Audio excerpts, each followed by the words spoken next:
doesn't. I don't think so.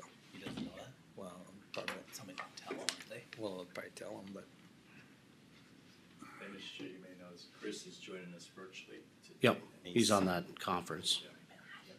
he doesn't have the capabilities of doing Zoom. Oh, They don't think he can get on. in the spot where they are carrying him out then, Mm-hmm. isn't that what he said? The only I'm leaving this board is if he carried it out. Sure didn't work it. I hope they stop at the tree before it gets. You're in a good mood today. I've been told 4 months though, it's a long time. We'll call together the Benton County Board meeting, start with pledge of allegiance. Pledge allegiance to the flag of the United States of America and to the republic for which it stands, one nation, under God, indivisible, with liberty and justice for all.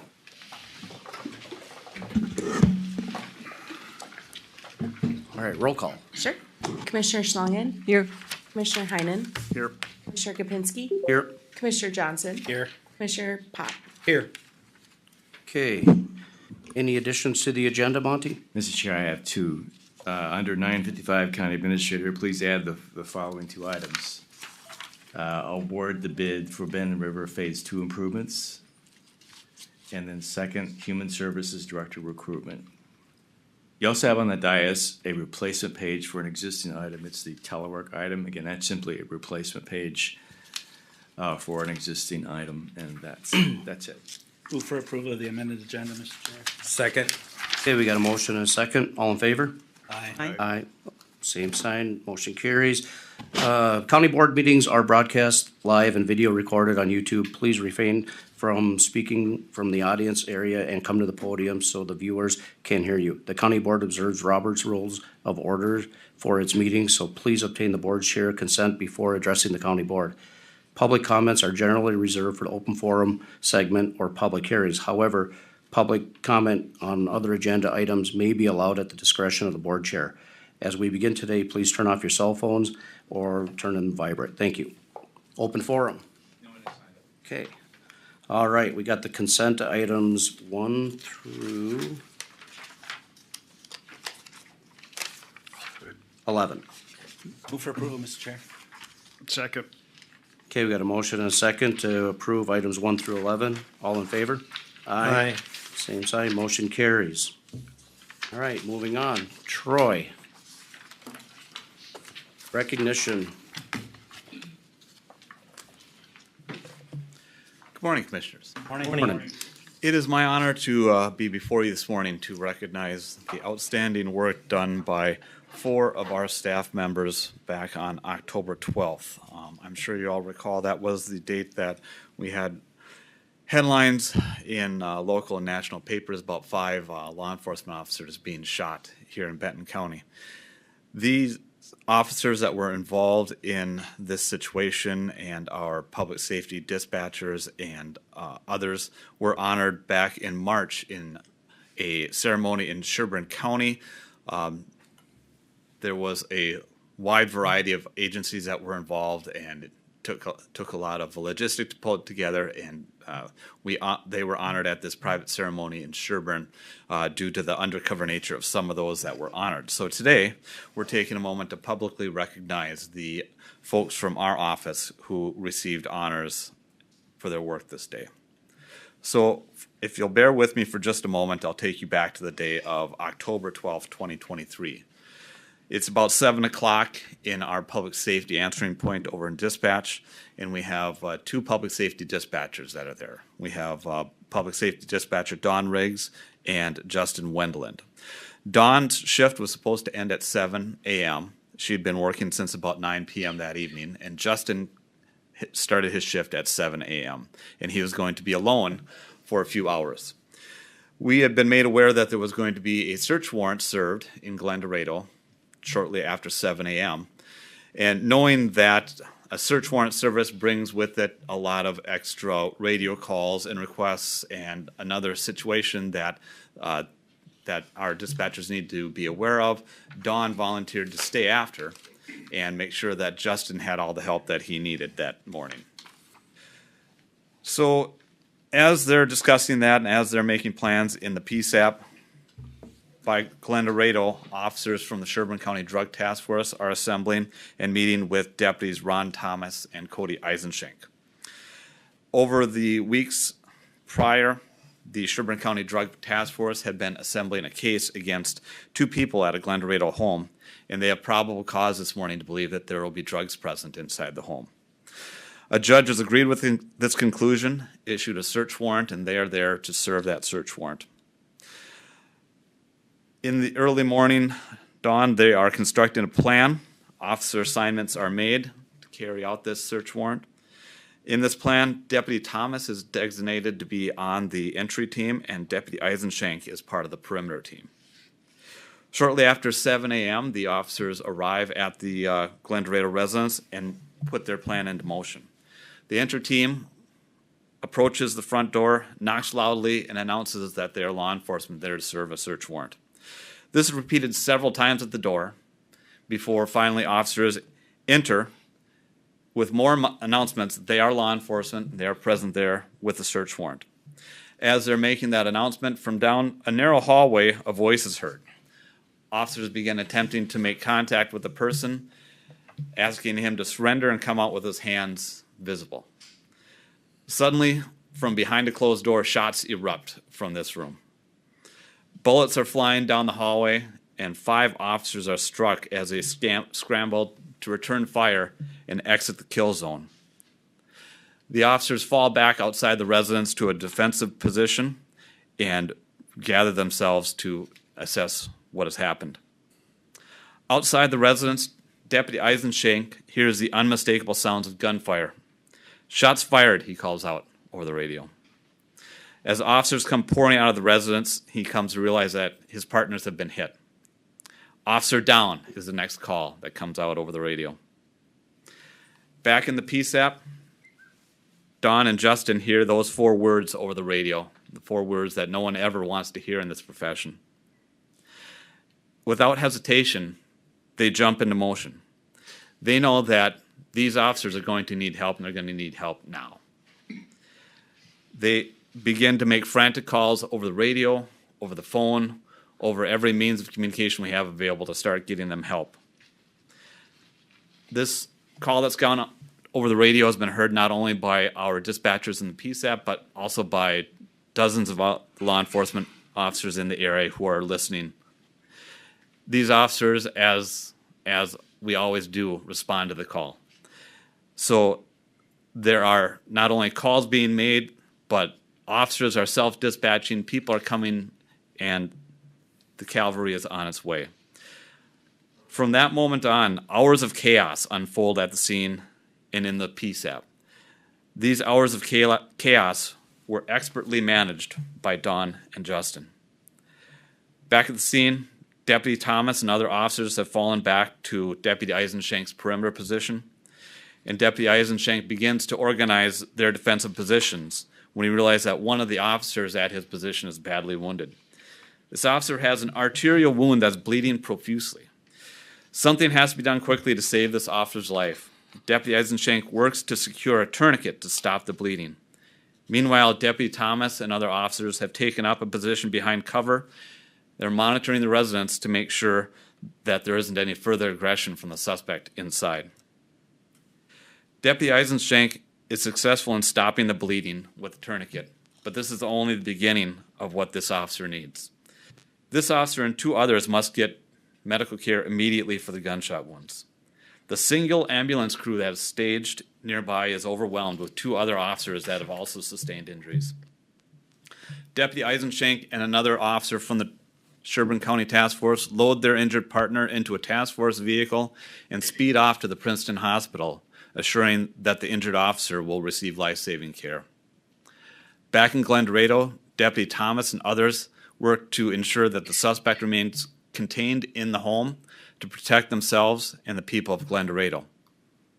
Deputy Eisenschenk and his partner arrive back from the hospital to assist in securing the scene as scores of law enforcement officers begin descending on Glen Dorado. What follows is hours of excellent work done by dozens of first responders who come assemble a plan, become a team, and ultimately result with the arrest of the suspect without any further injury. I could not be more proud to be part of this law enforcement family or more honored to be on the team of these outstanding individuals. For their work as this chaos was unfolding, Public Safety Dispatcher Don Riggs and Justin Wendland have been awarded the Distinguished Service Award. For his heroism under fire and bravery in the face of danger, Deputy Thomas was awarded the Medal of Honor.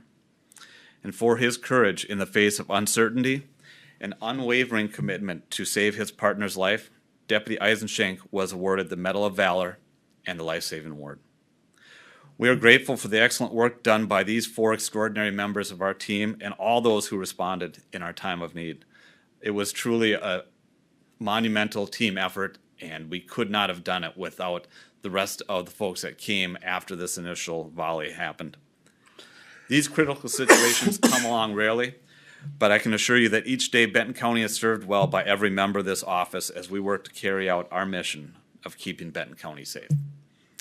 So I would appreciate it if you could join me in thanking Public Safety Dispatcher Don Riggs, Public Safety Dispatcher Justin Wendland, Deputy Ron Thomas, and Deputy Cody Eisenschenk.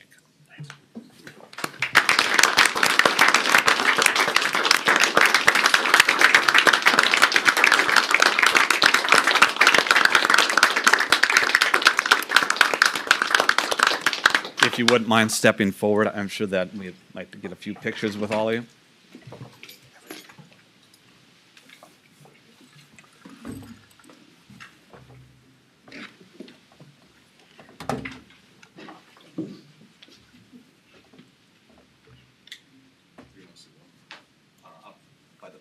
By the dais.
Sheriff, I don't even know what to say after that speech. That is definitely a heartfelt.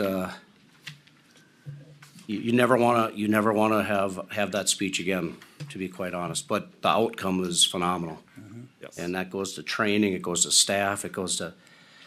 I'm very proud to sit up here and be a part of the county board that our staff, number one, got to go home and got the situation under control and took leadership like that.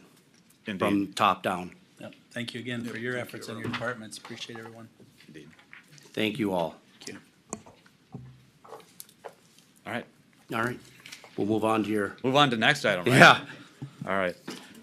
So, next item we have is considering designating the week of May 5th to May 11th as National Correctional Officers Week in Benton County. So just as we honored our staff here that were at the Glen Dorado incident, every day we have excellent staff that work in our jail. This is not an easy job. They are in a closed facility with the people that society has designated as folks that have done something that deserve to separate them from the rest of us for their safety and for our safety. So these are difficult individuals that these folks are dealing with every day. And we are charged with making sure that they are properly cared for, that they receive proper treatment, and that they are treated humanely and kept secure. This is, as I said, a daunting task at best. The folks that work in our jail and in correctional facilities all across this country are very good at communicating, very good at managing people, very good at enforcing rules and getting proper behavior out of a very difficult population. This week is set aside to honor their work and to give us all a moment to pause and say thank you for everything that they do. Without having the work of folks in this line of work, our society would look very different, and Benton County would not be the safe place that it is. So we bring this proclamation before you today, asking for the board's support in recognizing the important work that our correctional officers do and designating the week of May 5th to 11th this year as National Correctional Officers Week. With that, Mr. Chair, it's my privilege to make a motion to designate the week of May 5th to the 11th of '24 as National Correctional Officers Week. Thank you. And I'll second that. Okay, we got a motion and a second. I want to say thank you to all the people that work in this entire profession. I don't care if it's correction, officers, dispatch, any kind of service like that. It definitely goes unnoticed most of the time. So with that, we got a motion and a second. All in favor? Aye. All right, motion carries. Thank you, Thank you, Sheriff. Sheriff. Thanks again for everything you guys do. Thank you. And finally, we have the annual report. So it's, again, by the name, an annual tradition to come before you and give a summary of the things that have happened in the sheriff's office the previous year. Our annual report for 2023, as I wrote in the summary, there's a number of metrics that we measure every year, and there's normal fluctuations in those. Some will go up, some will go down by a certain percentage. And as we look at those numbers, we try to find trends. And there's a couple trends that I think I'd like to point out right from the beginning that will appear in this annual report. The first trend is it's about a 3-year trend I think we have now of our average daily population in the jail increasing. It's going up bit by bit, year after year, but that's been a steady increase in our average daily population. I believe a lot of that has to do with the fact that we're getting 1 year further away from the pandemic, and we're more and more returning back to what was a pre-pandemic normal situation. So I think you'll probably see that situation continue into the future. And I think the other trend that I'm quite proud to talk about is for the 6th year in a row, the crime rate in Benton County has fallen again. I think that's a remarkable situation that's attributed to a number of things, not the least of which I believe is the work that our staff do and the effort that the public puts into in crime prevention. Working together as a team, I think that we'll continue to see that number push down. So to get into some of the numbers I'd like to highlight, we start out as we always do in the public safety answering point in our dispatch center. So for those that aren't aware, we operate the public safety answering point for 911, and in that center we take all the 911 calls that come in to Benton County for the Benton County Sheriff's Office, Foley Police and Fire Departments, Rice Police and Fire Departments, and Sauk Rapids Police and Fire Departments. We also take in the administrative calls for each one of those agencies.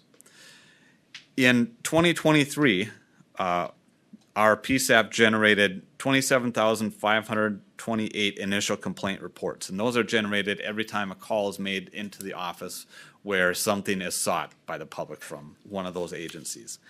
This was 905 more ICRs than in 2022. The time frame from 9 a.m. to 11 p.m.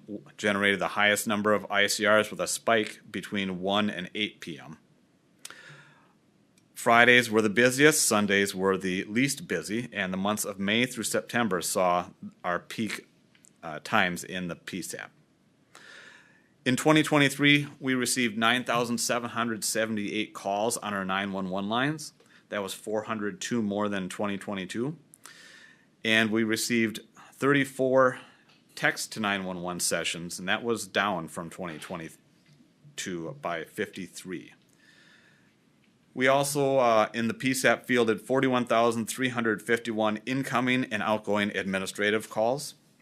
That was more than in 2022 by about 300. As far as when they're busy in the PSAP, the volume of calls was heaviest in May through August, and the time period between 8 a.m. and 7 p.m. was the busiest time for our folks in the PSAP.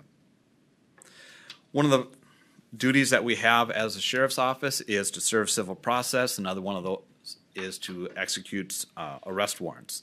In 2023, we received 945 requests to serve civil process papers. That was 180 more than in 2022. Legal process orders related to orders for harassment and orders for protection made up the bulk of that work.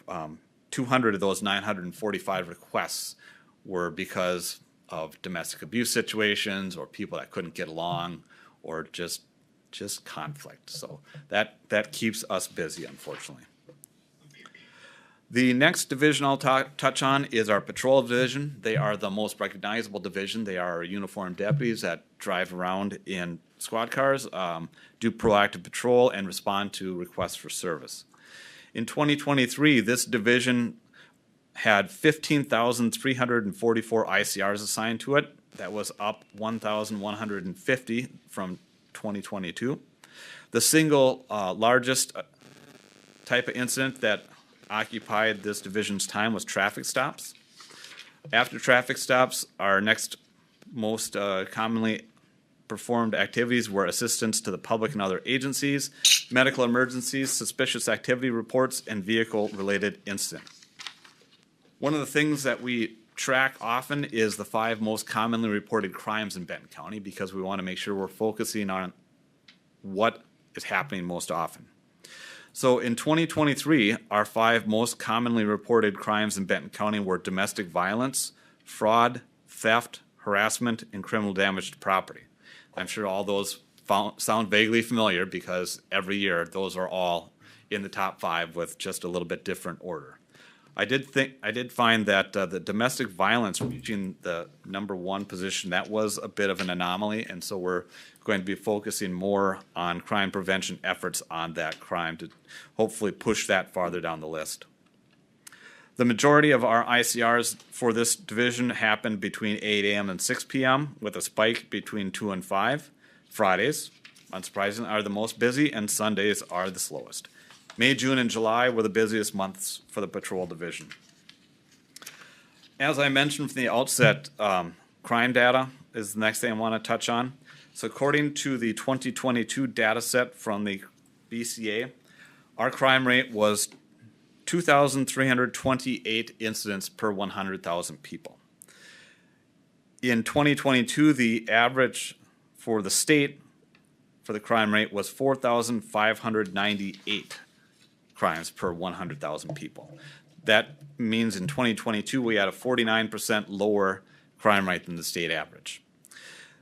We looked also at the 2023 data. Statewide data for 2023 is not yet available, but county data is. Our Group A crime rate, the most serious crimes, declined to 1,723 crimes per 100,000 people. Again, as I mentioned at the outset, marking the 6th year in a row that that number has declined.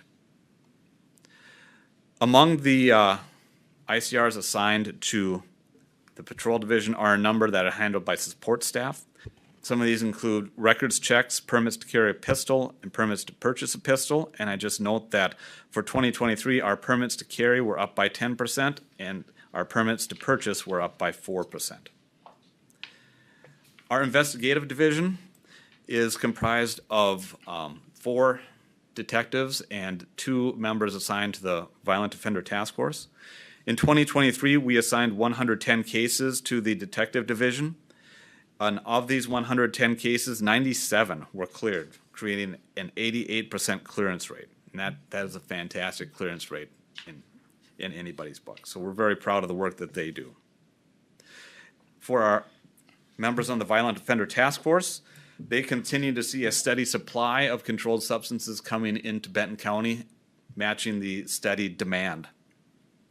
Methamphetamine continues to be the most common drug that is dealt with by the VOTIF. However, fentanyl is a rising threat. There seems to be more and more fentanyl coming into the area every day. And our largest concern from a public safety standpoint with fentanyl is just its lethality. There are so many people that succumb to overdoses or near overdoses every day.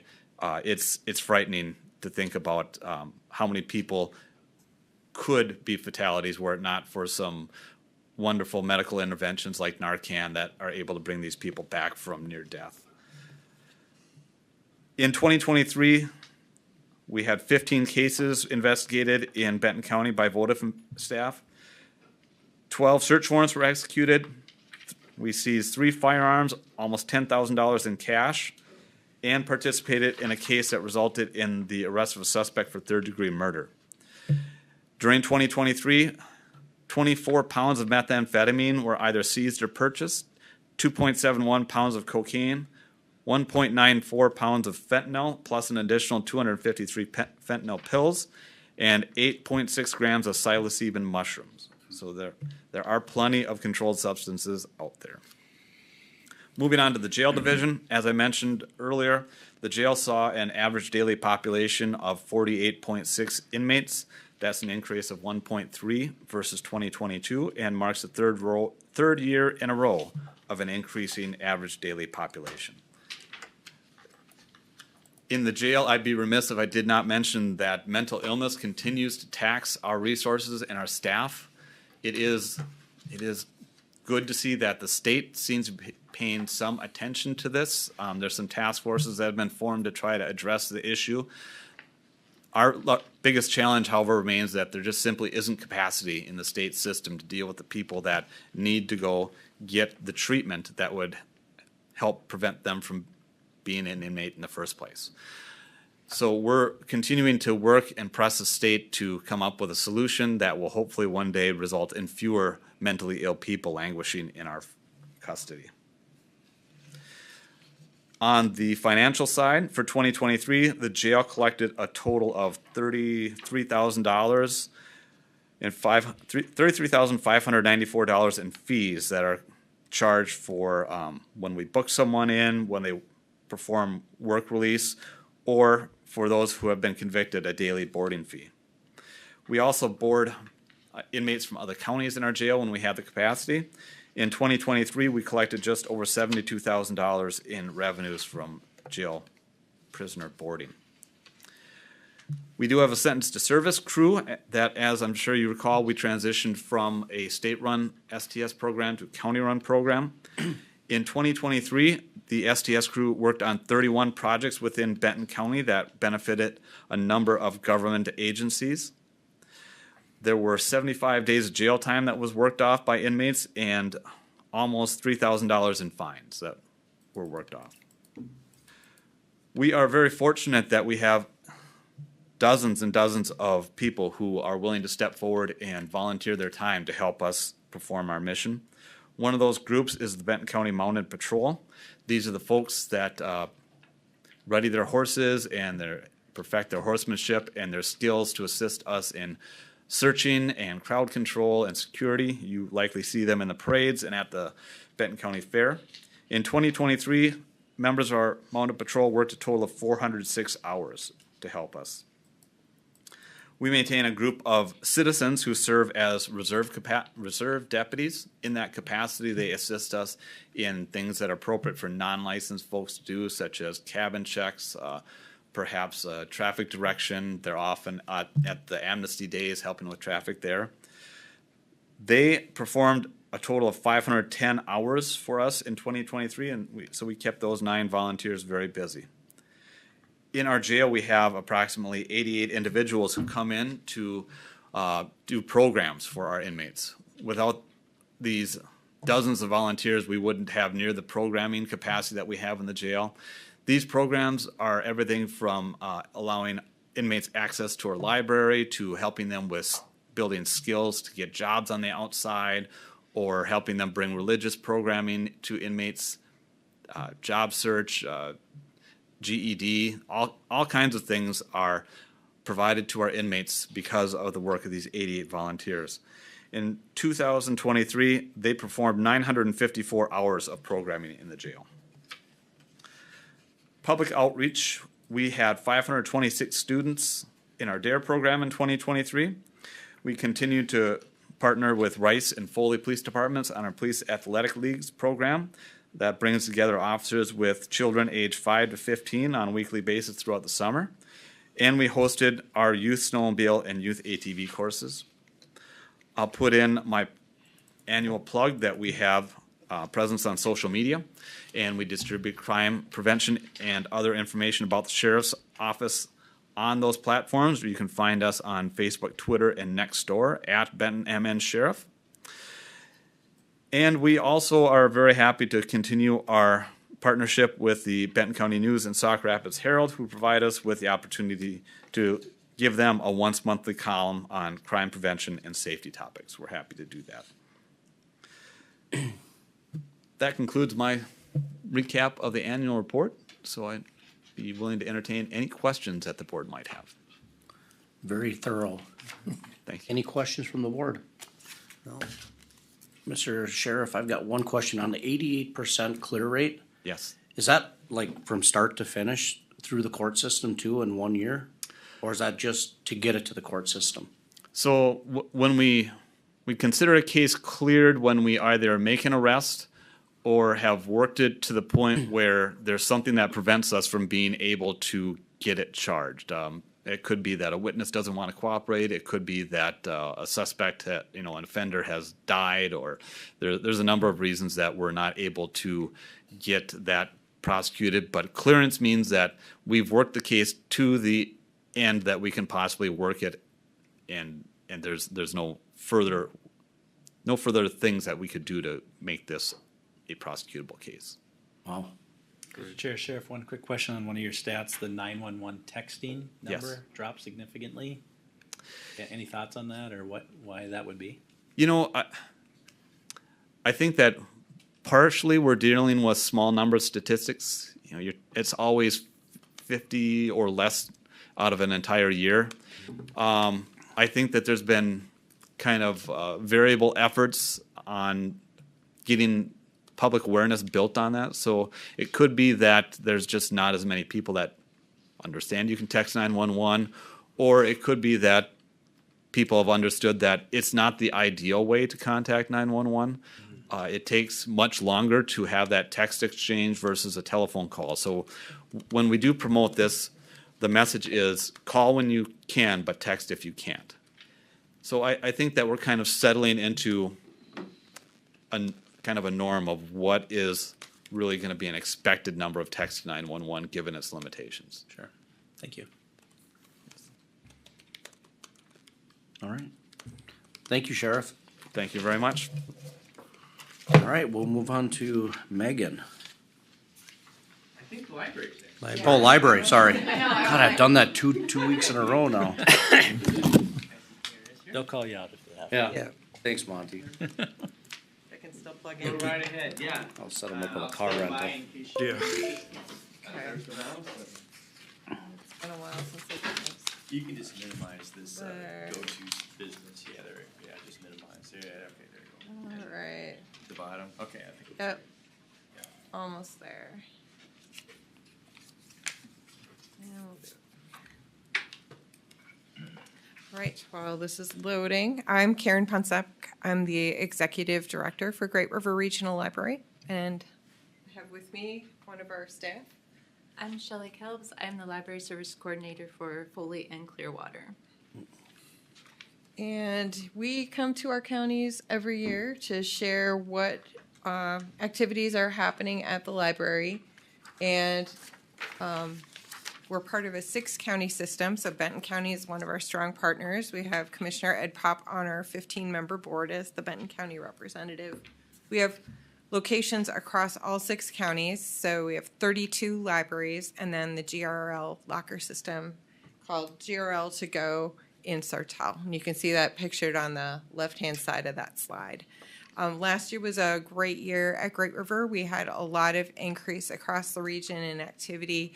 We continue to see some rebuilding happening after COVID, but also just changes in patron activity in general. So we're up to 95,000 card holders across the entire region. Of that, about 22,000 or 23,000 are registered at the St. Cloud Public Library. We have, of those 95,000, about 24,000 using the digital library. So you could be registered in both. And it's interesting to see how that activity is continuing to increase. So last year we had just about 2.4 million physical items checked out. That has changed over time. In 2019, about a quarter to a third of our circulation across the region was from DVDs. And so we all know what has happened with streaming and movies and cinema. So we saw a big shift in how that number has changed. While it's remained fairly flat, we have a much larger proportion of our circulation coming from children's materials now. Now that we've gone to fines free, it's easier for people to check out materials and bring them back when they can get to the library rather than worrying about, can my kids take 5 books or 6? Can we really get these back on time? The other thing that's also changed is the digital library circulation is over 300,000 items. Total was 380 across all platforms. And that has exceeded the amount of circulation in all of our locations except for St. Cloud. And so we continue to see growth in that digital usage, but we also see people using the physical library. And so it's been interesting to move into this new space as people's usage has changed across the region. You can see some highlights from the regional perspective there. We had a record number of kids participating in our summer reading program last year. We're really excited about the growth and the sponsorship opportunities that have been coming through summer reading program. And the more sponsors we have, the bigger the program becomes. St. Cloud and St. Michael were our 2 largest registration locations, but every location saw a real strong response to summer reading program. And then 2 of the bigger term projects across the region last year, Testify was funded through our Legacy Amendment funding. That was a partnership with the retired Supreme Court Justice George Page and Alan Page. I always say George because his daughter's name is Georgie. Alan Page, and then the Diane and Alan Page Foundation. They have a collection of Americana items that are related to the slavery and Jim Crow era, and it was on display at the Minneapolis Public Library. They wanted to make that available across the state. So we worked with Georgie Page, and you can see her in the photo there with me. She helped us create high-resolution banners through legacy funding, and it was on display in St. Cloud. St. Cloud was the first location it was built. It has now been expanded across the state, so other regional library systems also have the display, and it's currently on display in 5 other libraries across the region. So we broke up the exhibit into smaller chunks and put them in places like Belgrade and Elk River. On the 30th now, April 30th at 7 p.m., we will have a virtual presentation with Georgie Page and her father, Alan, talking about the exhibit and the meaning of the items. So we're really excited to be the front end, leading end, working with Georgie to bring that exhibit across the state. Another exciting project, we have worked with the EPIC Foundation, so exploring potential interests and careers. You may have heard of the event they have at St. Cloud Tech College, where they bring in 9th graders to meet people from all different trades. So construction, healthcare, law enforcement, to get an idea of what career path might interest them. And the idea was to take that experience as a one-time day and put it in a box and allow kids to check it out. So we had partners from each of the career sector create a box from each of the career clusters, and it's now available for checkout. So if you know a 9th grader or even a middle schooler who's interested in figuring out whether they want to be involved in government or healthcare, we have ways they can experience that and connections they can make through that EPIC nonprofit. And I'll turn the mic over now to Shelley, who can tell you about all the exciting things you can do at the Foley Library as well. Thank you. Good morning, Commissioners. Morning. So the numbers that Karen shared with you are wonderful, and they are keeping those numbers up. We work really hard at. Last year, library staff visited with every kindergartner through 5th grade class at the Foley High School or at the Foley schools. So we talked to over 600 kids about summer reading program and how to sign up for a library card. that helped create 381 new card signups in 2023. But those numbers are only one piece of the puzzle. There are a lot of ways that the library contributes to the community without having to have a library card. One of the greatest advantages that anybody in the community has is being able to walk into the library and use our internet and printing services. We have students who come in every day after school. We have business owners who use the services. Job seekers, because everyone knows that it's almost impossible to apply for a job now if you don't have an internet or a computer to use. We help people with access to life services, whether or not they're applying for county services. I've helped people find the right form for a green card or choosing their health plan for the following year. But along with going through the bumps of life, we also help people with the great triumphs of life. If they're heading on their dream cruise, we can get those documents scanned and they can get their passport to their cruise company, print their boarding passes, make their reservations for their car. Along with printing services, each year the library does have that regional legacy funding that they can spend on programs. We also get some local legacy funds that we use in Foley. You may have seen some of the articles in the Benton County News that covered these programs. We seem to be in the Benton County News quite a lot over this last year. One of the first things we did last year was bring in a group called Sonic Escape to the Foley High School. We worked with Ms. Janelle Hesch to make that happen. We filled the auditorium that morning so that the group could play. They are a violin and flute duo, and they played to a full auditorium of kids. They inspired them with their music, and they had a great time talking, asking questions. Last April, we also arranged with an author, local Minnesota author of children's books. Her name is Sarah Warren. She writes books on everyday heroes. She visited with students and some homeschoolers over at St. John's Area School and taught them about how to create stories and how to get their ideas down on paper. And just this last month, we had Mark Rivard visit with the Foley Art Club, and that was an open registration to everyone. You didn't have to be an art club member. They sat down, they got a deck, a skateboard deck, they got Sharpie markers, and they were taught how to create a design, how to go through and visualize something. He also had the message of sometimes your life gets derailed, you get into a different mode, and he talked about how he got into art, and that art isn't just something that you're born with, it's something that you grow. Art is a muscle that you have to practice and repeat to get stronger at. Those are the programs that we were able to help do with some regional funding, but we also have programs that the library offers that, again, you don't have to be a library card holder to use. We've had Stan Tequila come in recently to do a program on start mushrooming. Our Benton County Master Gardeners do programs on seed starting and food preservation. Author Alan Eskins came in and he visited with our book club and several other people from the community. We have a book club that meets every month. Once a month on a Tuesday morning. We also have staff that present programs. They do preschool story times, and they've been presenting a program on how to crochet. So we try to find ways that the library can fit into the community and enrich it. The other way we enrich programs in Foley is to work in collaboration with groups like the Foley Fun Days Committee. So each Foley Fun Days, we make sure that we set aside money and programming so that we can help make the event even bigger. Last year, we had the Zoomobile come in the morning. If you don't remember, the Foley Fun Days last year was very hot. So when the Zoomobile came in, we had a lot of people who came in. They visited with the zookeepers, but they also enjoyed the great air conditioning in the library.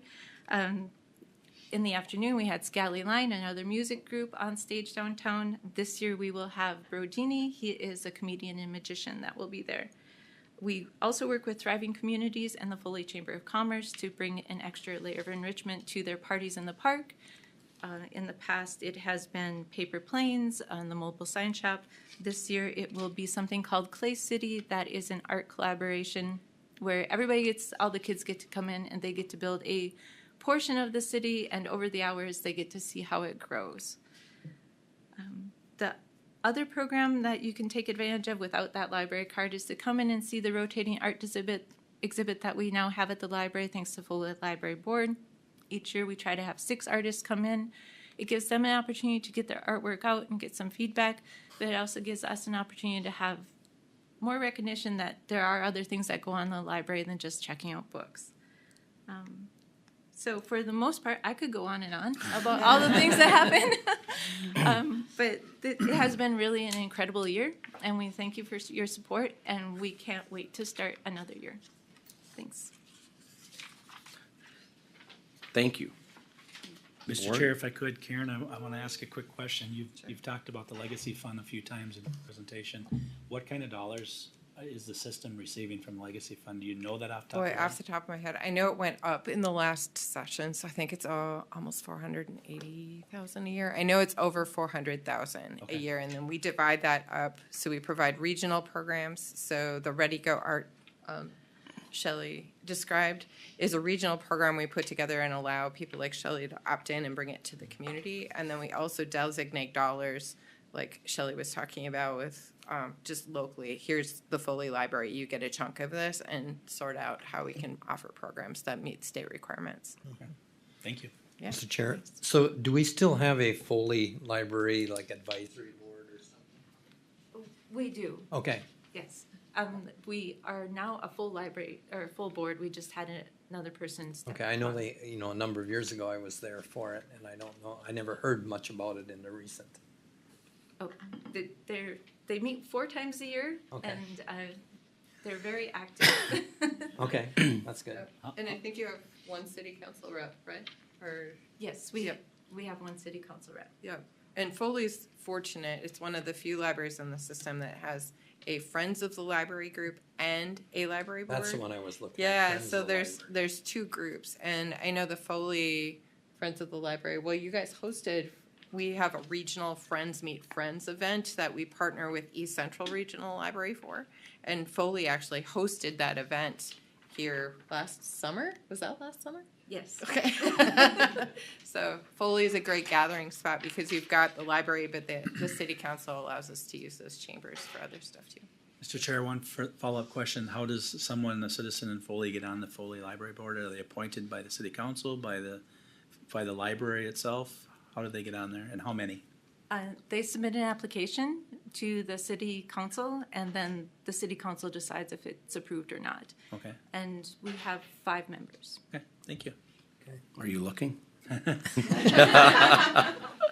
I want to make a couple of comments. I think we all appreciate Commissioner Pop being on this board and very active on this board, and you've put a lot of years in there. So I personally thank you for all of that. Well, a lot of it gets kind of easy. Karen's a great director, and she keeps everybody in line, even when we have some tough times, right, Karen? Yeah. The other comment I want to bring up is this made a lot more sense today with some of the things that we see that we don't contribute to the library, Right. like the passport scanning, the help you do with the community on finding a job. Those things go kind of unnoticed because you always think of library as library. Check out the book. You know what I mean? So having the computers, having the scanners, having the support there to help people that don't have those facilities or that equipment at home is a big help in our area. So thank you. Yeah, we offered Print to Go, I think, first in 2019. It was right before the pandemic. Who knew? But it allows you to print from any device. And going fines free was, a change in revenue. But Print to Go has offset a large proportion of that because it's one of the fastest growing services in the region now. If there's any way you could really promote that, I think there's a lot more people that come in and help because it's not just the equipment, it's how to do it. Exactly. You have Shelley. Exactly. When you get there. That would be very big, I think. Absolutely. Thank you again. Yeah, thank you. Thank you. All right. Now we'll move on to Megan.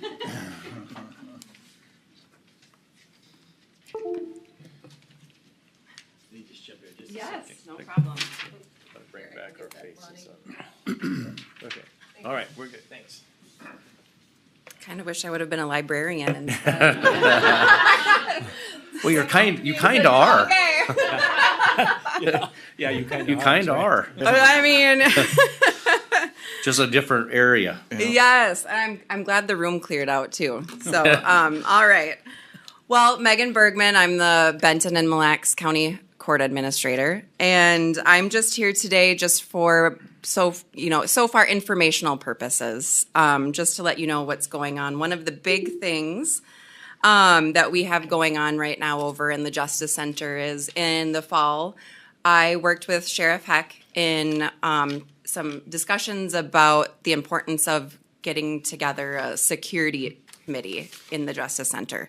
So in most of the courthouses that I've worked at in previous years, there's usually always been a security committee that's usually run by the head of security for the building, which is usually a subset of the sheriff's office.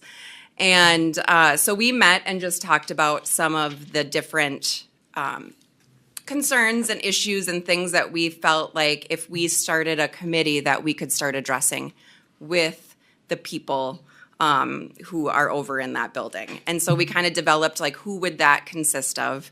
And so we came together and was like, it was really important that, the building maintenance department head was involved, the emergency management planner, the department heads that are over in that building, Deb Anderson for probation and Carl for the county attorney's office.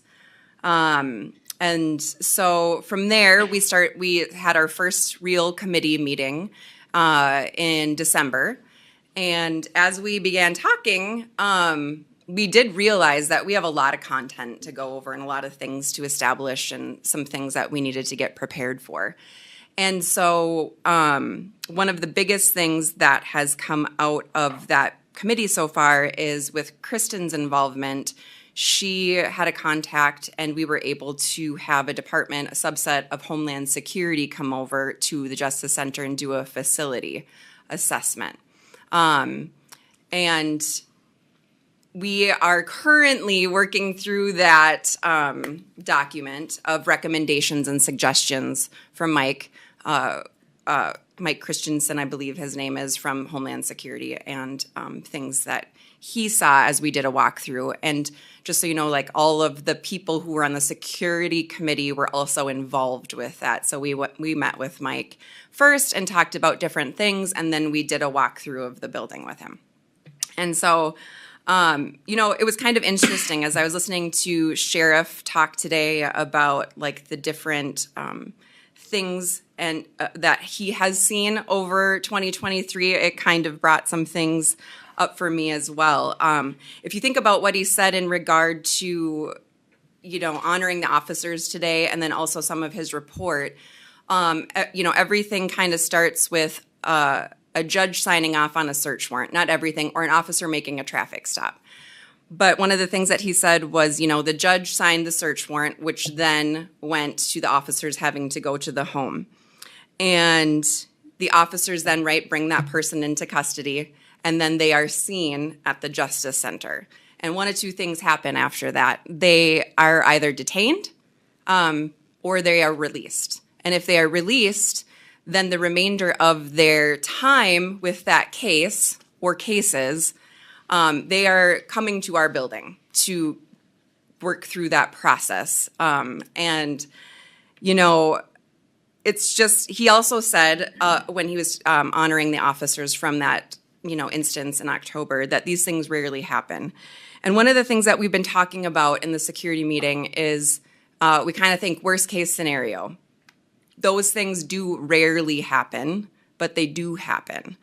And how can we as a team collaboratively work together to ensure that the people in the building over there are kept safe? And that is like, there's a large scope of that, from little things we can do to big things that we can do, which also came out of that facility assessment. So I thought today I would just give you some brief things, and then I'm thinking later, maybe in the summer after the security committee has met through and worked through a lot of that facility assessment, that we might come back and do a larger presentation of our findings in regard to that and some things that we would like to see moving forward. But I just wanted to give you a little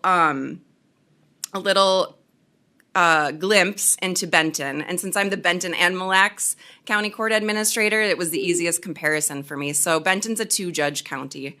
Mille Lacs is a 3-judge county. Although our staffing needs are almost the same, and here's why. So in 2023, Mille Lacs County, 3-judge county, had 4,843 filings. So these are cases from criminal to civil to probate to family. The sheriff noted that OFPs, order for protections, and harassment and restraining orders, they saw an increase. We definitely see that too. And so that's also a part of those case types that are involved with the filings. So that's for 2023 in Mille Lacs. So again, Mille Lacs 4,843. In Benton, for the year 2023, we saw 5,746 filings in a 2-judge county. This could be a whole presentation, but this was just to give a little bit of a glimpse into the fact that I just wanted to point out a couple of things. In Mille Lacs County, in our Justice Center, it's also comprised of probation and the county attorney's office in the Justice Center side. We have every day, Monday through Friday from 8 to 4:30, a security team of at least 3 armed deputies that sit there and screen everybody that comes into the Justice Center. In Benton, we don't have any full-time Monday through Friday, 8 to 4:30 security that sits at that desk. They are there primarily for in-person hearings. I will say that working with Sheriff and Kyle Dusing as well through the last year, they have helped where they can and increase the amount of time that there is a security person at the front desk. But it's generally not for a full day, but as full of a day as they can offer, if that makes sense. And so out of that, again, I just wanted to give the comparison of filings from Benton and Mille Lacs. It's a testament to the work that our judges and our team does there. They're extremely efficient, which is why I feel like it's a well-oiled machine and they're able to do a little bit more work with less than Mille Lacs. But I believe that's just because all of the justice partners and everyone seem to work so well together and efficiently. But that doesn't lessen the fact that we have more filings coming through our door, more potentially people coming through our door, and not the security level that we see over in Mille Lacs County. And so these are just some of the kinds of things that our security committee will be working on.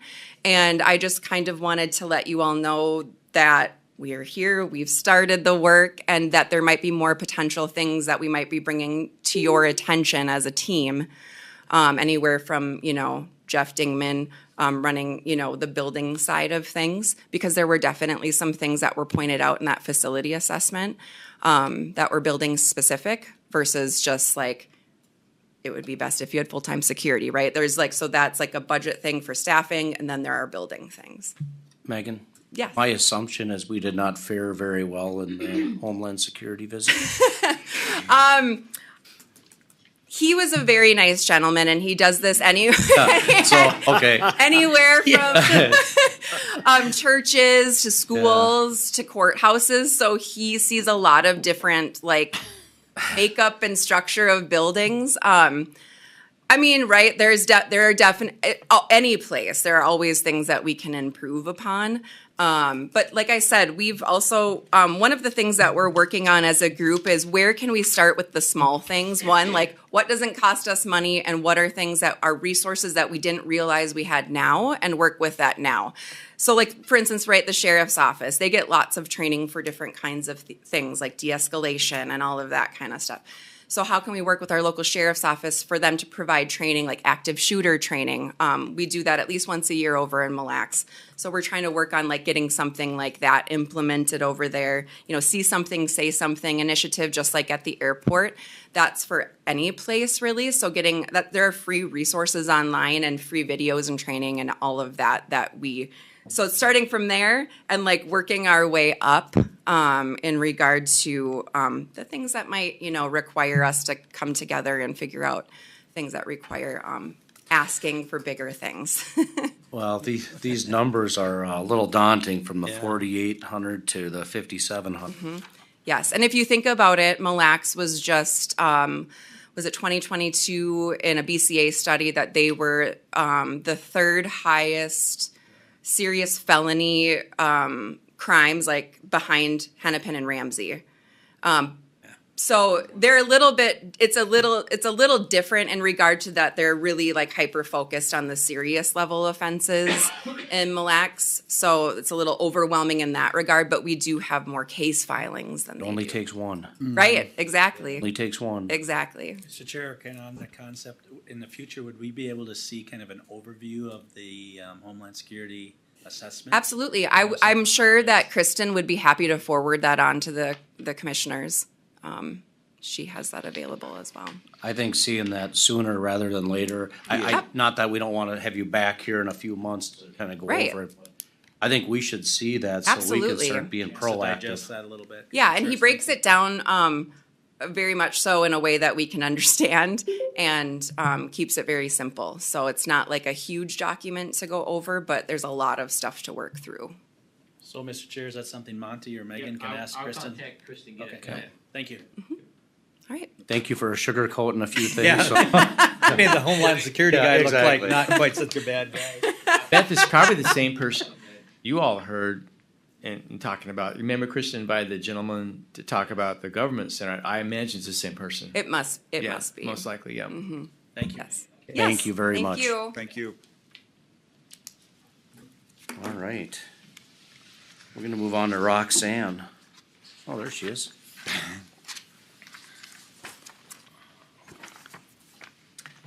Good morning, Commissioners, Mr. Good Chair. morning. We have a public hearing before you to consider ordinance 492, which establishes Benton County official map number 3. This was presented to the Planning Commission first in March as a discussion item. We went over that, reviewed that, and then as a public hearing item. There were a number of people who did show up at the public hearing. All of them had positive remarks and were supportive of the idea of this official map. And I think I want to turn it over to Chris so that he can better update the board on this matter. Morning, Chris. All right, good morning, everybody. Hopefully you can hear me okay. Yep. Thank you for allowing me to participate virtually, but, yeah, so we're talking about official map number 3 on CASA 25. And I don't know if that's up on the screen there, but it was included in your agenda packet. And this is a road that we've talked about, multiple times before. And it comes down to someday when this road gets reconstructed, we will not be able to reconstruct this county state aid highway within the existing width of the right of way. Therefore, we would have to acquire additional highway easement to construct that roadway to provide for a shoulder and safe shoulder slopes within that clear zone.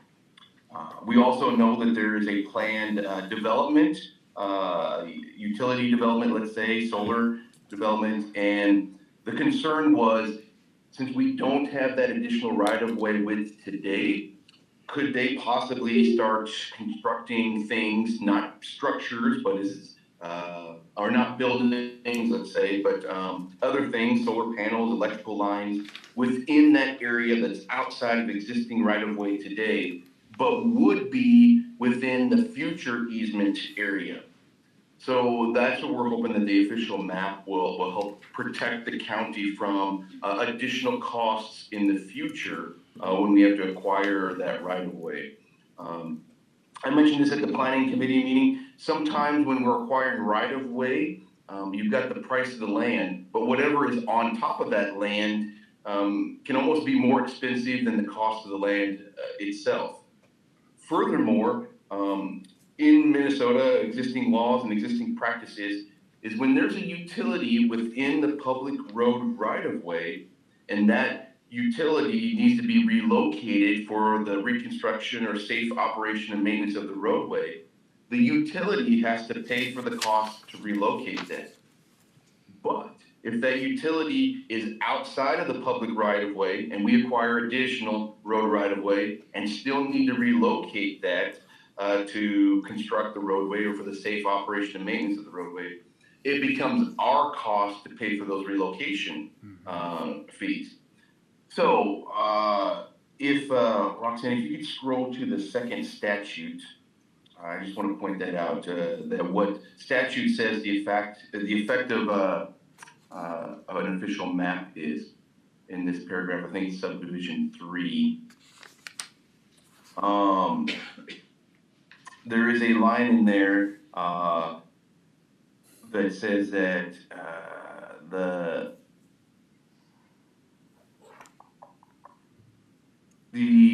I do want to point out the adoption of the official map does not give the county any right, title, or interest in areas identified for that public right of way. So it doesn't automatically grant us the easement. We will still have to go through that acquisition process in the future. But just after that, it says,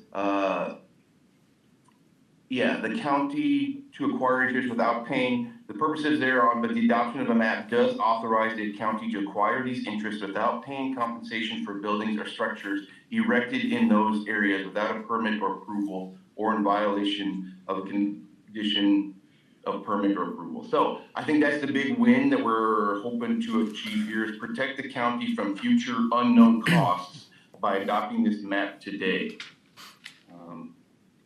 That's kind of the reasons behind it. The official map denotes that the existing road right-of-way is 33 feet and that someday it'll be acquired to permanent easement of 60 feet as measured from the center line, which is also the section line for this section of roadway.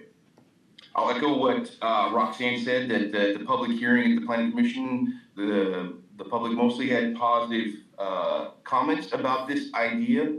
Only negative comments was, I think the public would just like to see us constructing this road sooner than later. But I think ultimately understood that if we don't have the funds today to construct it and the timeline that we are kind of faced with for reconstructing and planning, they understood that we should do things today to protect us from unknown future costs. We've went around on this one for a long time. Numerous times, yeah. All right, are you good on your end, Roxanne? Yes. Okay, well, you've heard from staff and also the applicant. At this time, I'll open the public hearing. Is there anybody in the audience or online that would like to speak on this matter?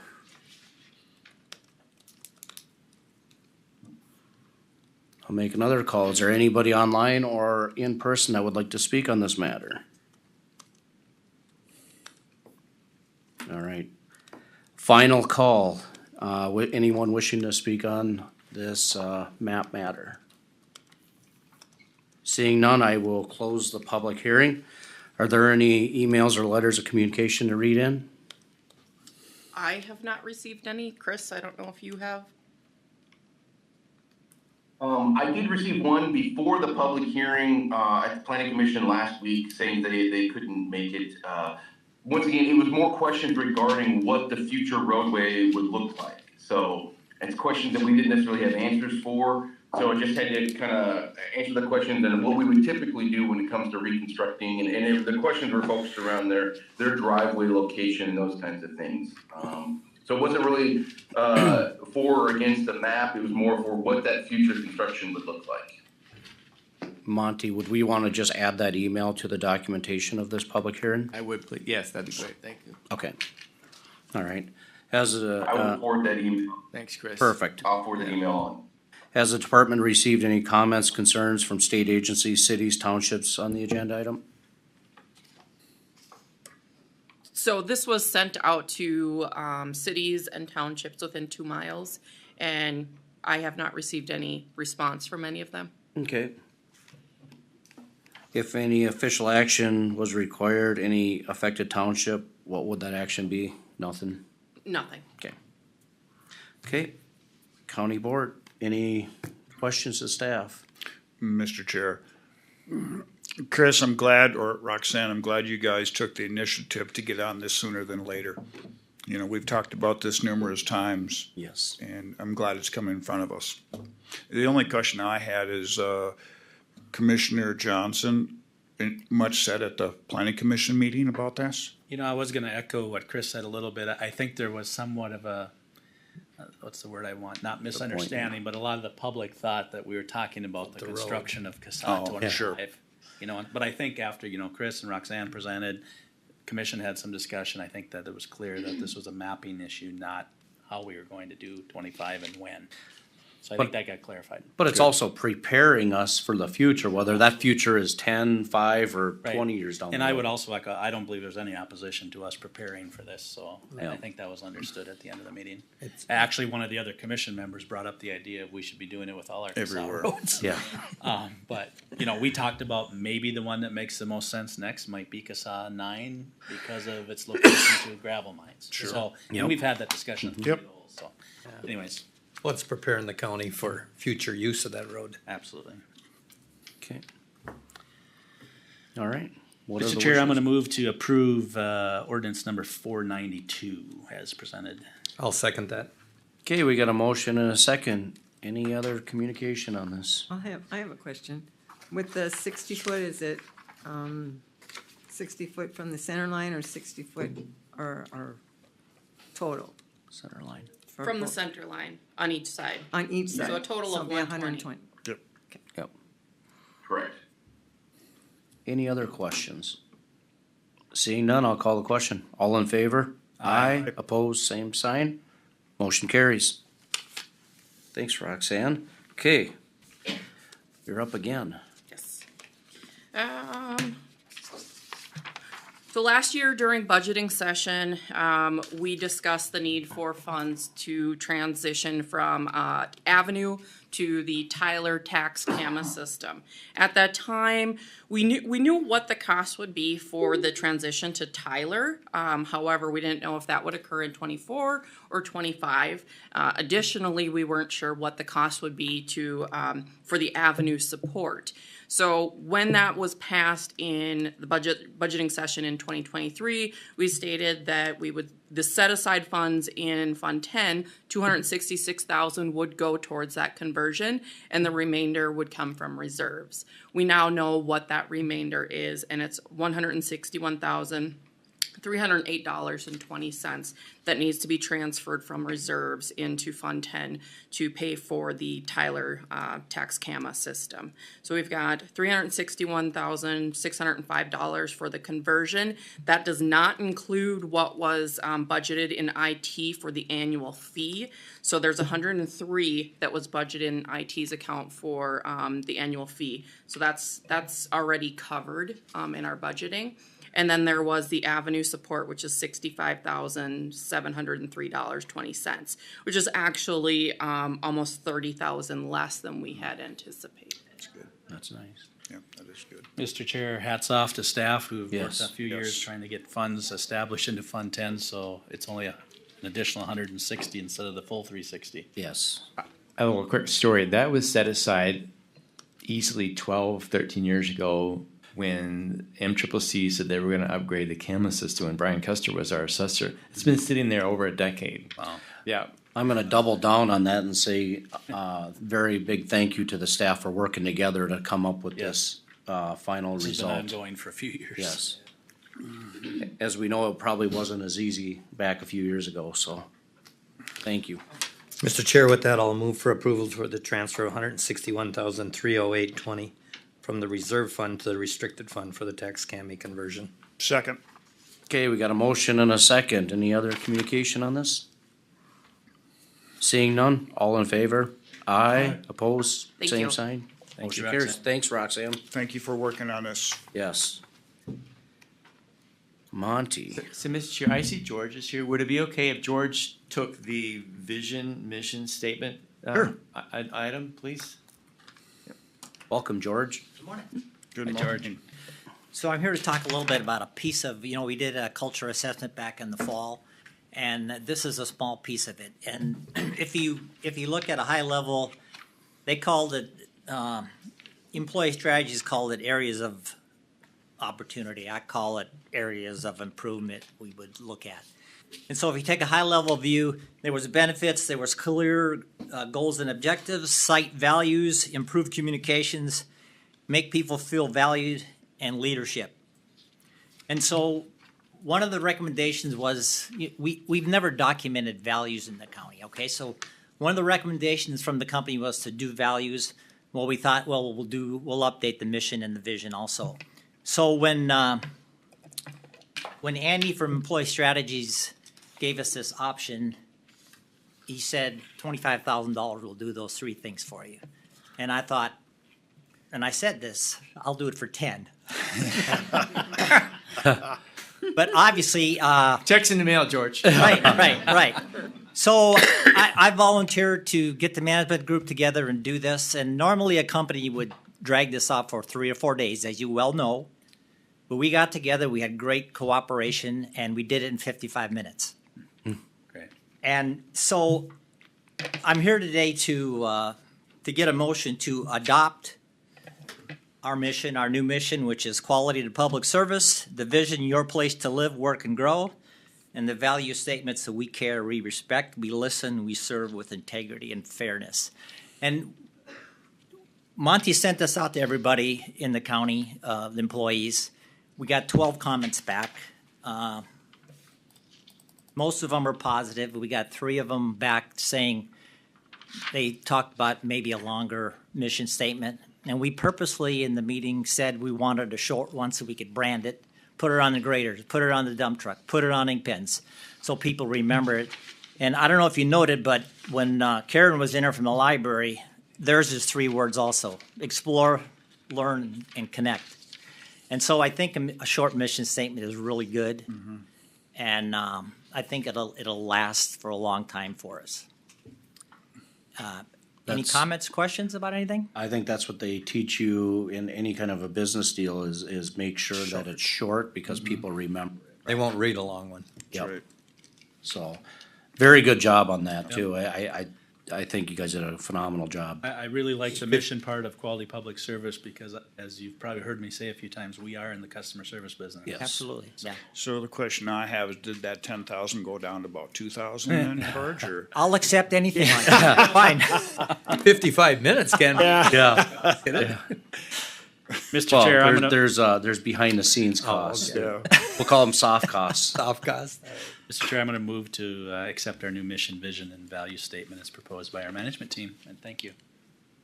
Second. Okay, we got a motion and a second. Any other questions for George? Thanks for working on this. Thank you, George. Appreciate Thank it. you. Appreciate it. Thank To you the very whole much. team. Yep. Okay, now we got a motion and a second. All in favor? Aye. Same sign. Motion carries. All right. Super, thank you. Thank you. Mr. Chair, I see Amanda's here, of course. I'm happy to say, if you'd like to maybe recess and then do. You can do that. Let's do that. Let's do that. You need to be here? Yes, Yep. let's do that. Yeah, let's Yep. do that. We'll recess the county board and go into the or EDA. Yep. Recess. Recess the county board. Yep. Color or EDA, yeah. Yep.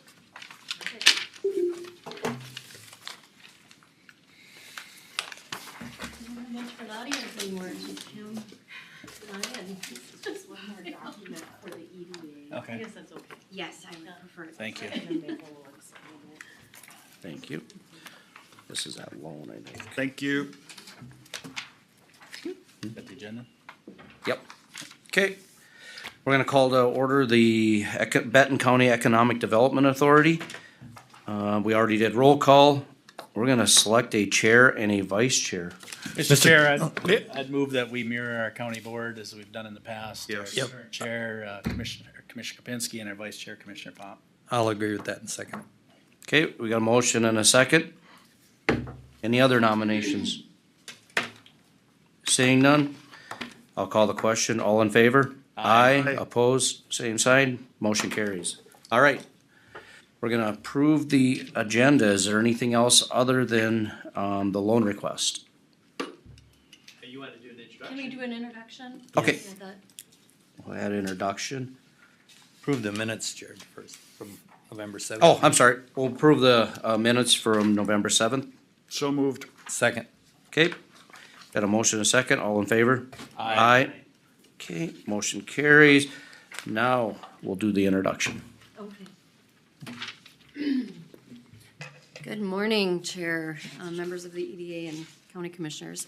I just wanted to quickly introduce to you Pam Visner. She is our new Executive Assistant, which I am super excited to present Pam here today.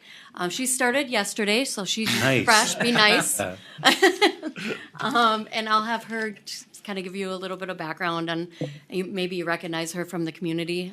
She is, she's been with the community for, you've been here all your life. And we came from the gardens at Foley, so it's great to have her on board. So I'll let her introduce herself. Morning, Commissioners. Good Morning. I'm Pamela Visner. I've been a community member for all of my life. I worked at the nursing home in Foley for the last 13 years. I have 3 boys that have attended Foley School. My goal here is to just continue to make the community better and be a part of a community that's changing and positive change in the community. So that is why I chose to work with Amanda and learn something totally different than what I've done in my life. I've been in healthcare for a while and have had a passion for it, but I know that there's sometimes you have to take a change and a real leap of faith, and so this is why I've decided to hang out with Amanda for a while and see what other things I can do to improve our community.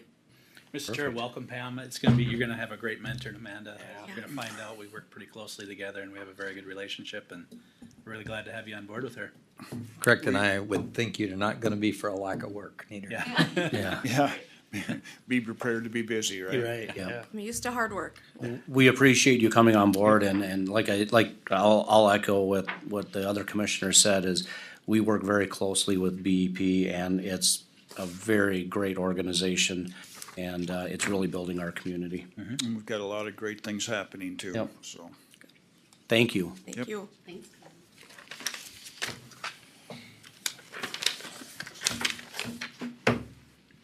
Right. Ready to move on to the next item? We are. Okay, well, we have a new business coming into town. Great. I just wanted to give you kind of a overview of BT Diesel. Don't know if you can see this or how, Monty, how do I turn this? You have a flash drive? Nope, I just have the Oh, you want? map, Okay, sure. just real quick. Well, let's press this button here, and that moves us over to the digital presenter. It takes a second. Oh, Yeah. Sometimes you have to press the buttons a few times. And we'll get there. technology. Yeah, exactly. Oh,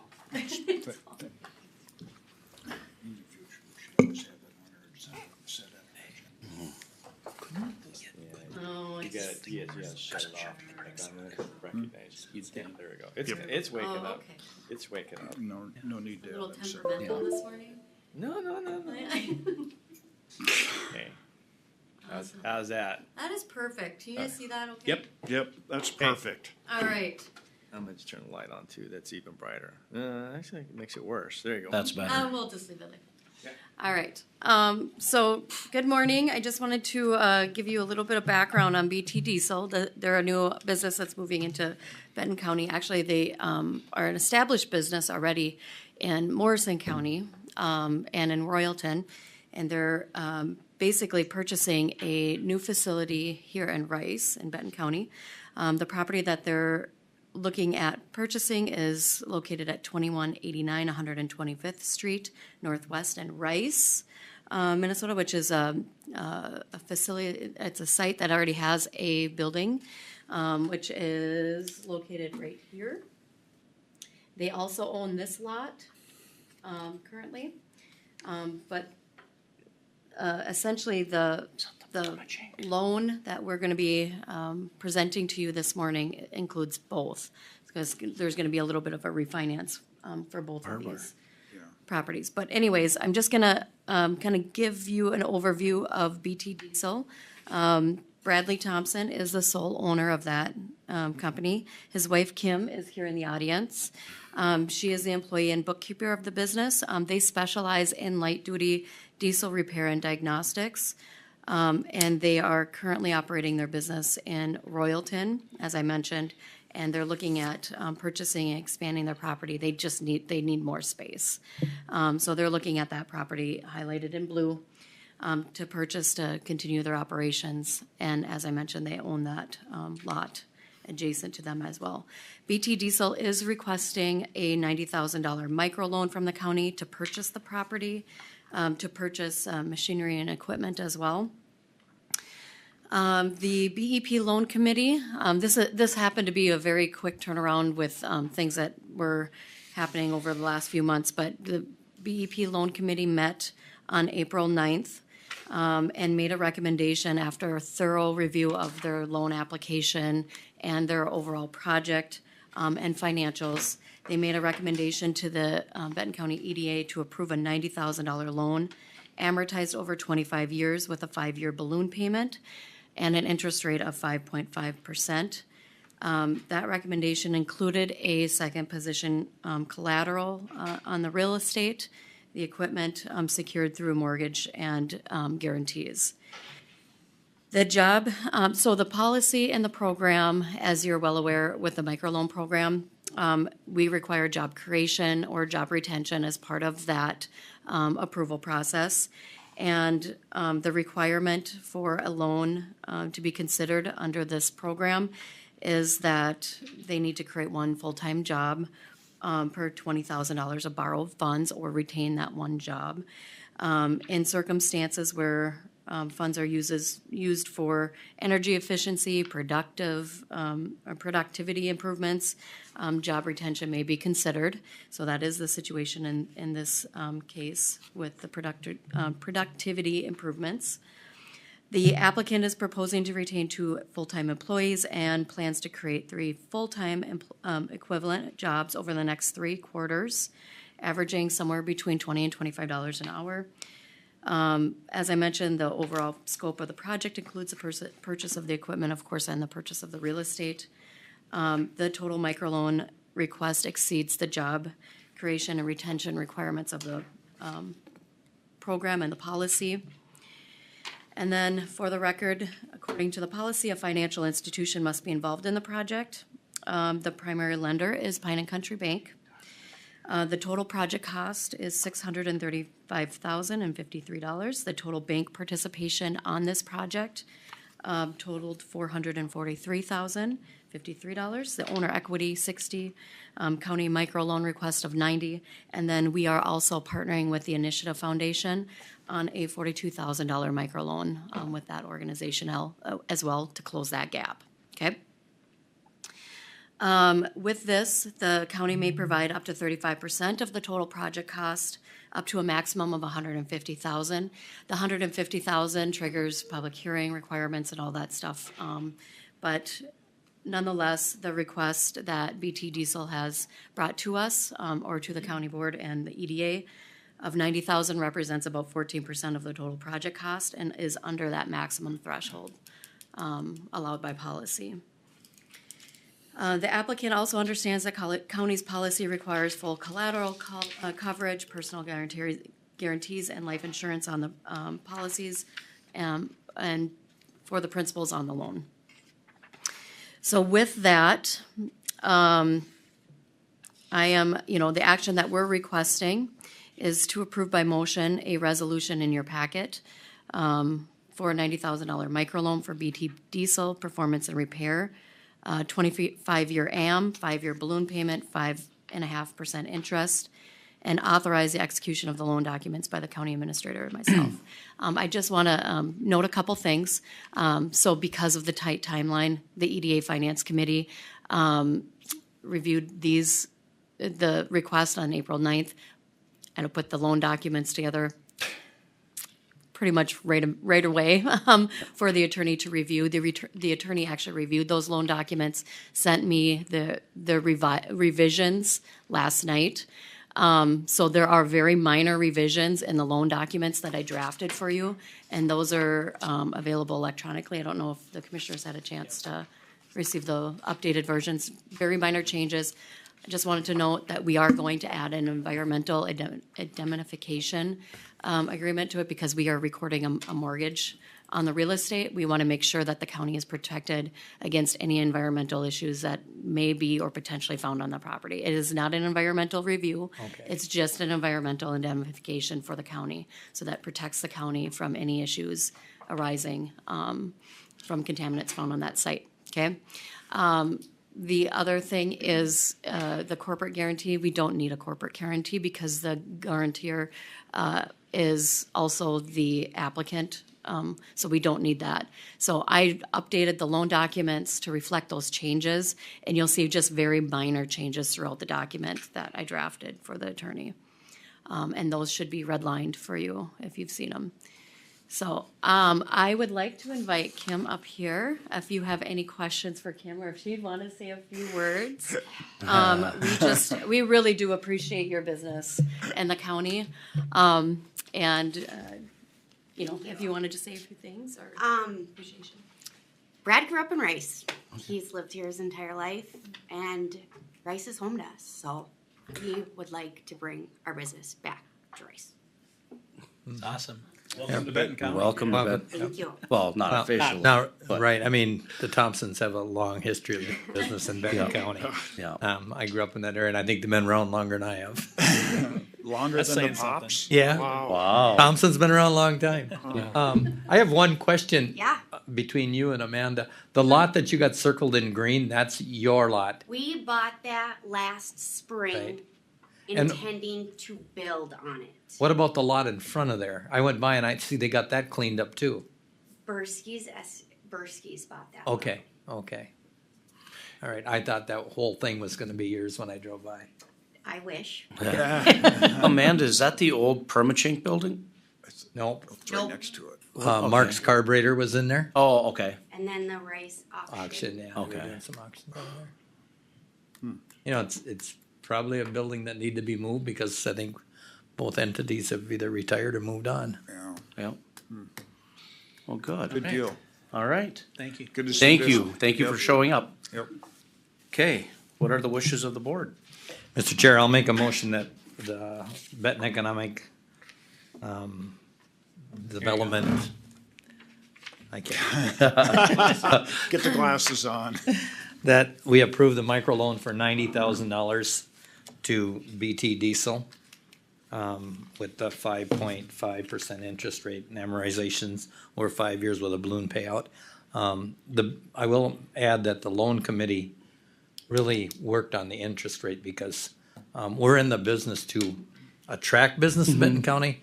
And so as, you know, we did a similar or another loan earlier this year or later last year for the same rate. And that would seem to be a loan committee. And I sit on the loan committee, but, you know, I'm not the knowledgeable person on that. So I just kind of listened to what the bankers say, and they all agreed that we should be helping, not Yes. hindering, by Absolutely. giving them a lower interest rate. That's a great interest rate for this time period. Yeah. I'm So gonna second that motion. Okay, with that, any other communication on this? Is there anything else we have to add to that motion? Just to authorize the execution of the loan documents. okay, I like authorize that. That's good, okay. you. All right, with that, we got a motion and a second. All in favor? Aye. Aye. Opposed, same sign, motion carries. Welcome aboard. Yeah, thank you. Right, thank you. Can I give you just a quick update? Sure. On the loan balance? So we have a cash balance in our revolving loan fund of, and this is prior to this loan, of course, of $886,011.78, and that was at the end of March here. And we do have a payoff coming in the coming months, so that'll add another $183,000 to that loan fund. Good deal. And we have a couple more that may be coming your way, so we're just Nice. continuing to work on that. It seems like it is just an awesome tool for our local community and businesses to take advantage of, to really close that gap in financing that they really need. So I applaud the EDA and county commissioners for contributing to the fund account, and to utilize this program to help businesses in our county, so thank you very much. Mr. Chair, it shows, due diligence of what we were looking for and how this loan fund is actually revolving and getting larger for future businesses. I agree, Mr. Chair, because the board had adopted, 500,000 of our ARPA money Yep. towards this revolving loan fund, so it was another investment in the community. Awesome. It's a gift that keeps giving. It's been It is it's a been gift that a keeps statement that we keep saying up here. I mean, everything we've done with the ARPA money for the most part has been it's gonna go back to the community and keep building. I got one question for Amanda, or, so the environmental assessment, and, well, it won't be an assessment, so there'll be actually no cost to the owners?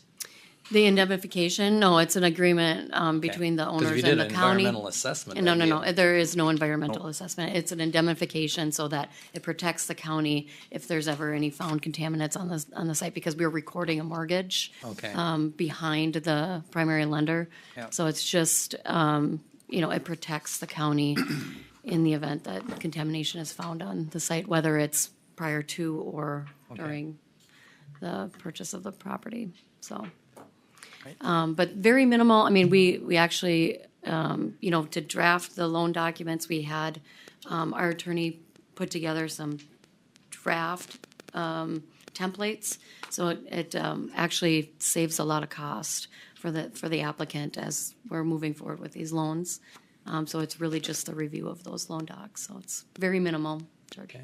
Mr. Chair, quick question for Amanda. So you have some that are hitting the 5-year mark already? Is that what you said before? And are we- There was one that was previous, prior to me coming aboard with BEP in the county that is coming due, or that is due. So is that- the plan to look at possibly refinancing that onward, or what's the plan? The plan is to refinance that. They've already requested an extension. Yep. So, they're only allowed to request one extension. So they're gonna refinance that into their, main loan that they have with their primary They lender. request an extension as an additional 5-year if it was approved? We do not do an additional extension beyond the 2-year The 2-year initial. Okay. extension. So there's a 5-year term Yep. on all of our loans, and that's that 5-year balloon. And if they, for whatever reason, can't meet the requirements of their primary lender, we can do an extension for 2 years for them to figure it out. And then, after 2 years, there's no other extensions allowed according to our policy. Okay. Thank you. But that seems to give them enough time. Sure. Good Thank deal. you. Thank you. Right. Thank you, Amanda. Thank you. Thank you. With that, we're going, what was that? And Pam. Oh, I'm Pam, sorry. Sorry. Thank you so much. Thank you, commissioners. We'll eventually get used to that. Yeah. With that, we're gonna adjourn the Benton Economic Authority. And with board's consent, I think we're gonna go right into the Community Health Board as long as we're recessed. That's good. Turn it over to Commissioner Heinen. Great, thank you, Mr. Chair. Now we'll call to order the Benton County Community Health Board. Don't need the roll call, everyone's here. Approve or amend the agenda. Is there anything to add, Jacqueline, to the agenda? Good morning. Nope, there's nothing to add today. Okay, I'll move, we'll go ahead. Move for approval, Mr. Chair. I'll second. got a motion and a second. Any further discussion? If not, I'll call the question. All in favor, say aye. Aye. Aye, opposed, motion carries. Thank you. Okay, just minimize. Number 2, the consent agenda, item 1. What would you like to do with that? Move for approval, Mr. Chair. Second? Thank you. Got a motion and a second. Any further discussion? If not, I'll call the question. All in favor, say aye. Aye, opposed, motion carries. Thank you. Jacqueline. The Right. presentation, First Step Central Minnesota Family Home Visiting Collaboration. Yes. So, good morning again. So as you know, we have a joint powers agreement with First Step Central Minnesota Collaborative. And so today I have here with us some of our partners, our regional program managers. Our joint powers agreement is going really well, and we thought it would be really good to come and give an update on First Step Central Minnesota, Benton County's growth, and how things are looking. Just to give a little bit of context for the presentation, we have our family home visiting nurses who are out meeting with individuals and families, providing health information, education, support, breastfeeding support, parenting skills, really working with a lot of our target priority populations. So working with individuals who have had substance use, for example, or incarceration in some way, shape, or form within the family household. Working with individuals who have had themselves or currently prior or past child protection experience or engagement with child protection, and with working with individuals, single moms, single parents, individuals without a spouse or partner. So today we'll have Kelly and Leah provide a presentation over the First Steps Central Minnesota, which is a collaboration between Benton County, Sherburne, Wright, and Stearns. And I'll pass it over to them to do the update. So, and welcome. Good morning. Good morning. Good morning. So my name is Kelly Ball. I'm the regional family home visiting program manager for the collaborative. Excuse me, the collaborative, and I'm joined by. Hi, I'm Leah Kreutzer. I'm the data manager for the regional work. So we get the honor and privilege to work together in this role and regionally. And so thank you for allowing us to come and share a little bit more about our work. So Jacqueline did a great kind of summary. It's probably my first slide here, and I'm going to forward here. Move things along. Oop. There we go. So real quick recap of what family home visiting is. So it's a voluntary program. It's based in the home, ideally, prenatally through those early years of a child's life. And so just kind of give that foundation for you to kind of know what that is for families. So all of that work is done coordinated by teams of public health nurses across our region. It really allows for a strength-based and relationship focus of the service. And it's all delivered with that public health holistic lens as well. So what makes family home visiting so successful is the relationship that's developed between the nurses and the families that they serve. And so which then positively impacts and influences a positive parent and child relationship as well. Our program is completely voluntary to families, and it's provided at no cost to them. And so that's funded by both third-party reimbursement through health plans as well as various federal and state grants as well, primarily. And so third-party billing, as I mentioned, through our health plans is a service that's both, it's a requirement that when we are reporting to the state about our work and what that looks like. And so just to highlight that a little bit, from 2022 to 2023, our collaborative as a whole increased reimbursement from our third-party billing by approximately 215%. So really increasing that payback from our health plans, and that allows for continued support for the program and also sustainability. So I'm just going to highlight that. Wrong side. It's always the technology that gets me. So a little bit about the program impact. So the goal of home visiting is really to equip parents with tools, education, resources, and support, and a support network to be successful parents early and in the most influential part of their parenting journey and their child's life. So outcomes are positive for not only the caregiver, but also the child, both in the short term and long term. So some of the outcomes are listed on the screen. A couple I wanted to just highlight. So moms who have been enrolled in the program have a more positive transition to parenting with increased confidence to care for themselves and also their child. So thinking about their ability to adapt and self-manage despite the different barriers that they might have in their life. They're able to respond to their child's needs, both verbal, emotional, and developmental needs better because of that increased parental involvement, and that in turn helps with school readiness later in life. Moms also rate their own health higher, and both through the program, and really develop that community network and of resources, both informal and formal, to really last beyond the years that they're enrolled in our program. And then, as you can see, improved child health responses as well, or benefits. So lower rates of respiratory infection, receiving breast milk longer, and really those lower risks of child abuse and neglect as well, we're seeing. Part of our program, it's an evidence-based model, so we do collect data along the way, and so that's really where we can pull those different outcomes for families. So a little bit about our collaborative. I know Jacqueline mentioned, so it's a 4-county collaborative, Benton being one of them, as well as Sherburne, Stearns, and Wright. Aaliyah and I are based out of the Sherburne County office because they are kind of that fiscal host of that portion of our grant. But we really consider our roles equal across all 4 counties and really advocate and work in that regional role. This was really launched in 2019 when we received expansion funds from the Minnesota Department of Health to expand our evidence-based home visiting models into Benton County, as well as increase that staff capacity and impact to families in all 4 of our counties as well. So that first grant cycle went from 2019 to 2022, and then we were then renewed in 2023 through 2027 for the work. And so while the grant funding also supports family home visiting kind of and that impact to families day to day, it also we also have different grant funds that come and contribute to that as well. So it's just one of those funding sources that we use in home visiting. On the screen, there's a couple bullet points of some of our highlights. We could talk all day about the last 5 years and the impact that we've had, but just want to kind of showcase a couple of those really great benefits that we've been recognized for. So one of our first initiatives was really to create that branding, that First Steps Central MN, and that included a centralized intake of our referrals.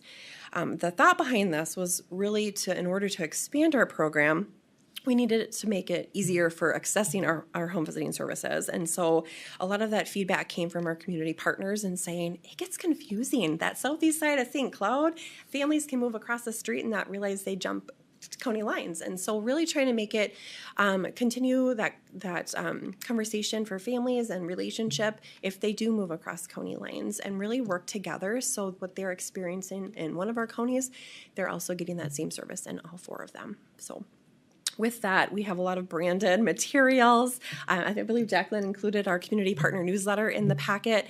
That's just one of many of our tools to kind of get that messaging out to the community and our referral partners about what we're doing. And so welcome you to come to our website too and kind of check some of those things out as well. Also, because of the grant, we were able to hire a few different nurses across the region and to be able to serve those families.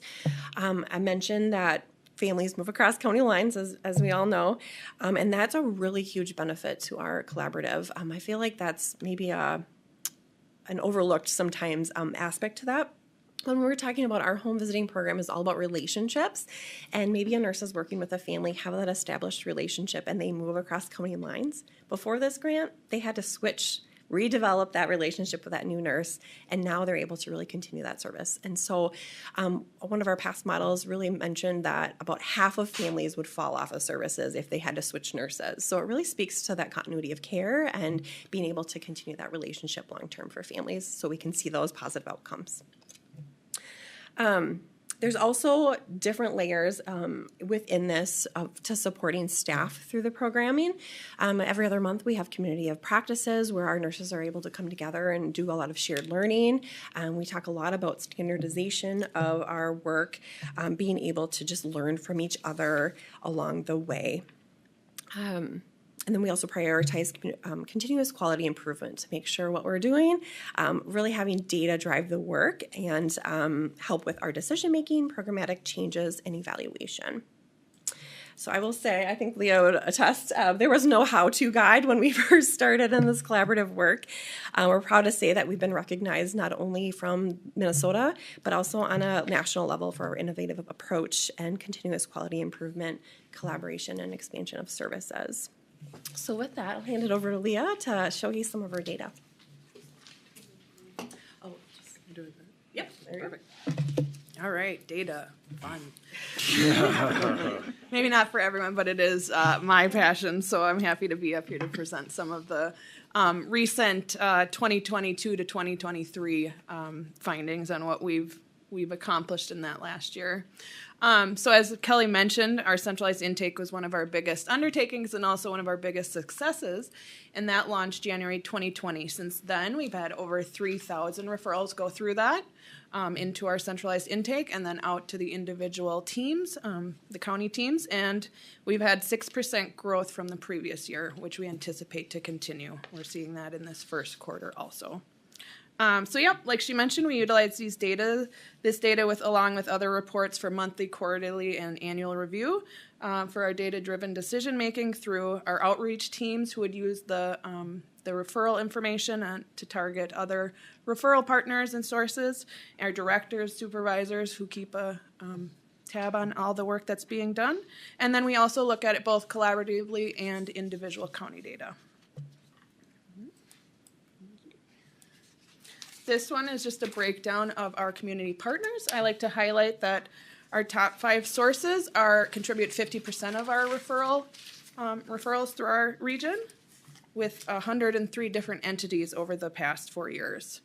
And those main ones are our St. Cloud Centricare NICU, the Family Birthing Center, and then along with our WIC programs of the 4 counties.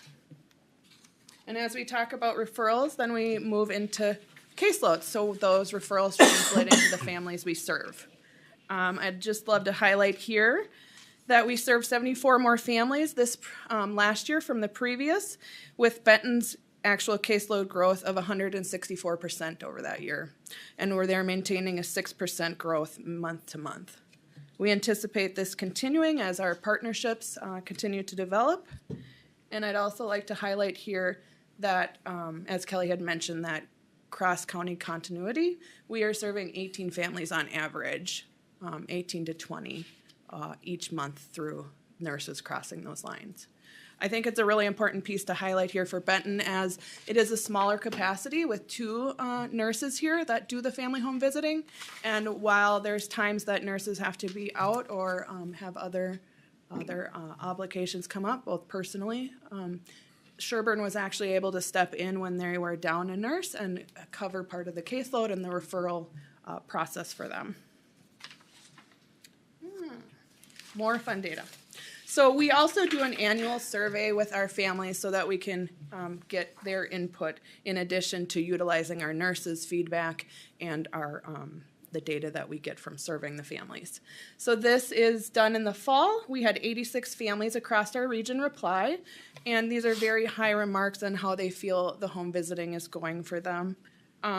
Particularly, these questions focus on what feeling respected, the curriculum used, the time that's spent with their home visitor, and how they feel confident in that this program has made a difference in their life. We also ask about areas of life that have improved with the program. On average, the families reported 4 areas of their life improving, with 99% of the families expressing at least 1 or more areas of their life. A quarter of the families expressed 6 areas of improvement in their life. And those areas that we asked about were understanding child development and parenting, ability to solve problems, ability to read child's cues, support system, patience with child behaviors, and so on down that list. So my data role is really storytelling. And so both looking at the numbers, the qualitative side of the data, or the quantitative, and also then I like to add in a little bit of qualitative. So many of the families gave quotes or accolades to the nurses that they're working, and so we have 2 here to highlight. This is an amazing program. I feel so much more prepared for my baby girl to arrive thanks to our home visitor. I cannot imagine being told all this information just once in the hospital after I give birth and then being on my own. She is patient and so knowledgeable. I'm able to ask her anything and feel very comfortable with her. And I'm so grateful for our home visitor. She has been a lifesaver through my pregnancy and after delivery. Just knowing I have the support of someone that understands me and doesn't judge me gives me hope and peace. So just as a wrap up, I am the data manager, and I love data, but also this is personal work.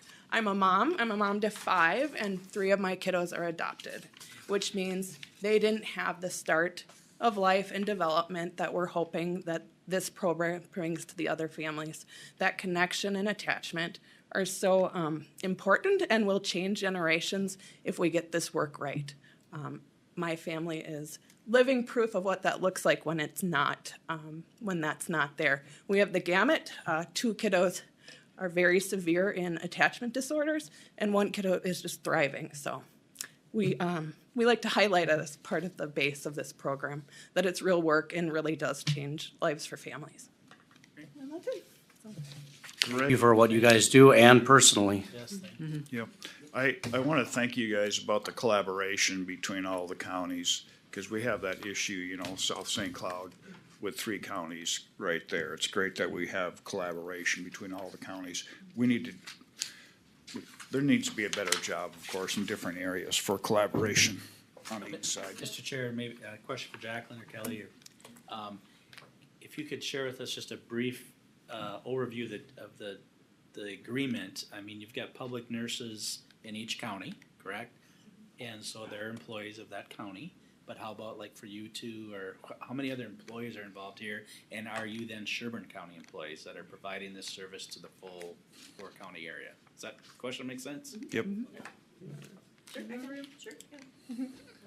You go ahead. So each it looked a little bit different first round of the grant, in that Sherburne County was really the fiscal host of all of it. So our 2 positions were completely there. We're based out of the Sherburne County office, but are contracted to really serve all of them. Through that, so I'll go through them. Wright County has 2 nurses funded by this particular grant, and so that funding source really serves that. The other nurses that do family home visiting at Wright County are funded by TANF or county levy and other kind of third-party reimbursement that way. Same kind of structure at each of the counties. They're all set up a little bit different. Stearns County, half-time, so 0.5 FTE for each of their nurses is funded under this grant. The rest of that really is by other portions of that. Primarily, the nurses serve the county that they live in. We never really, other than the time where Sherburne was covering Benton's maternity leave at that time, they really start with the family in the county that they live in. And then when those families move, that's where the potential for crossing county lines comes in.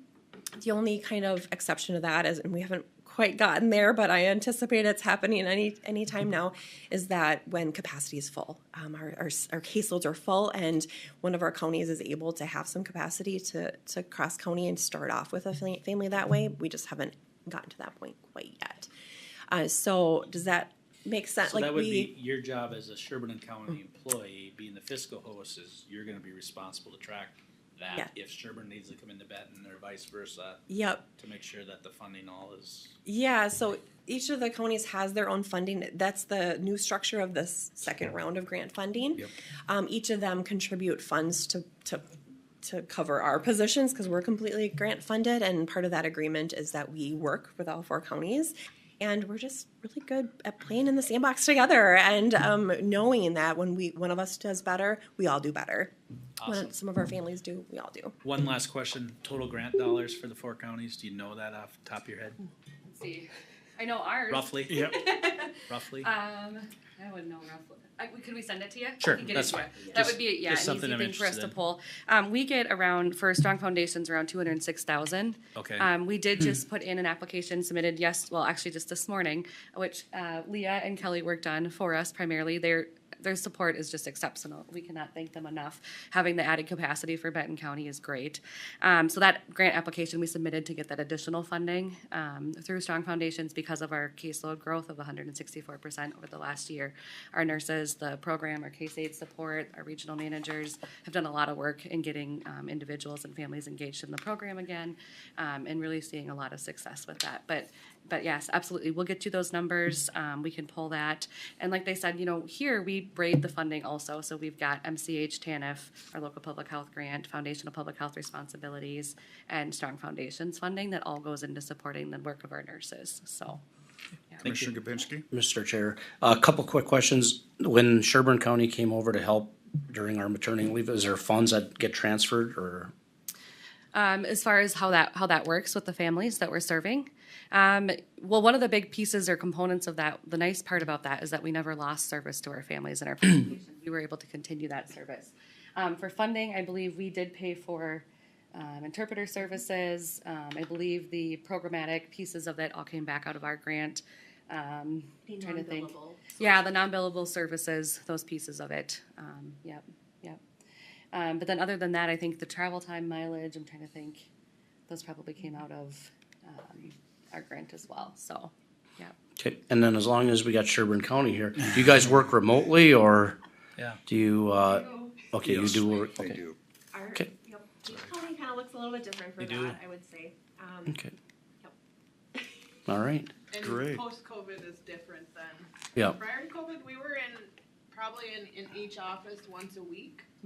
So of the four, and now it's a lot more virtual. But yeah, we were in Wright yesterday, Benton today, so.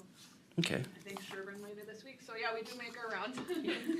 And we just owe a lot of thanks to Kelly and Leah both, just in the innovation and just the program evaluation piece of it, and the success that we're having with this JPA is really important, but also it shows how this work can be done across county lines and with county partners. We find those different ways to work with families and individuals, and also that added support for our family home visiting nurses. They don't just have their supervisor, for example, they also have Kelly and Leah they can go to with questions. We've got data sharing contracts in place, things like that as well, so. Okay. Great, thank you for Thank you. you do. Anything else, Jacqueline, then? No, thank you for your time this morning. Great, thank you, Thank you appreciate for that. joining. Yep. Okay, at this time, we'll adjourn the Benton County Community Health Board and turn it over to the board chair. All right, thanks, Commissioner. We are gonna reconvene the Benton County Board. All right, Monty. And just so the board does know that we're on a little bit of a time crunch, Okay, so we're gonna rock and roll. we're through gonna it then, rock and Mr. roll. Chair. I'll talk fast. Yep. Okay, first item was the telework and, excuse me, mileage reimbursement policy. Let me give you the big picture of why is this on your agenda. I think a couple reasons. We've got a lot of experience now with telework under our belts. This actual policy that you see in here, we strike through, that policy actually existed before the pandemic. I remember in a few years before the pandemic, there was a growing interest in people to be able to work remotely. So we did adopt a policy then, and I believe, if I recall correctly, we modeled it heavily after Sherburne County. So that's kind of what we went through with the pandemic. So again, a lot of experience on our belts about what worked, what didn't work, and so on. And I think a second reason is we heard in the employee engagement survey a lot of concerns from employees about remote work. Maybe it was too rigid. Who was approving it? How was it approved? And so on and so forth. So a lot of comments from employee engagement, and that also drove the desire to revise this policy. So that's kind of the big picture of why this is on your agenda today. So in terms of process, so after the employee engagement survey, I should give credit to Sandy. Sandy helped organize a small work group, a subset of management team, to develop a new telework policy. They gathered some policies from some other counties, brought that to the table. That small work group then basically drafted what you see in this packet. We also then took the policy to our broader management team, got their feedback, got their changes, and there was a few adjustments, and that resulted in the final product that you see here in your packet. So, Mr. Chair, I tried to summarize, if I may, very quickly in the memo of, okay, what's different about the new policy? Well, I can think of a few things. Number one is who approves. This policy would no longer then require the HR director to be a part of the approval process. It says, okay, departments, we trust you to make a good decision. You know best what works in your departments. You make the decision. Between you, the department head and supervisor, you make the decision. It treats everyone the same. So in the past, we had like fully remote, we had hybrid remote. This basically treats everyone the same. We heard there was a concern about, for example, let's just say you're fully remote. And the way the old policy worked, for you, if you were to drive into the county, we had to pay you mileage, we had to pay you for that time. We discovered other counties weren't doing it that way. Mm-hmm. They're treating everyone as a teleworker. This is your workplace. If you drive in, we're not going to pay you mileage. And I think there was a reluctance to have people come into meetings because, oh, well, we have to pay you mileage. So basically that goes away. It treats everyone the same as a teleworker. Let's see what else.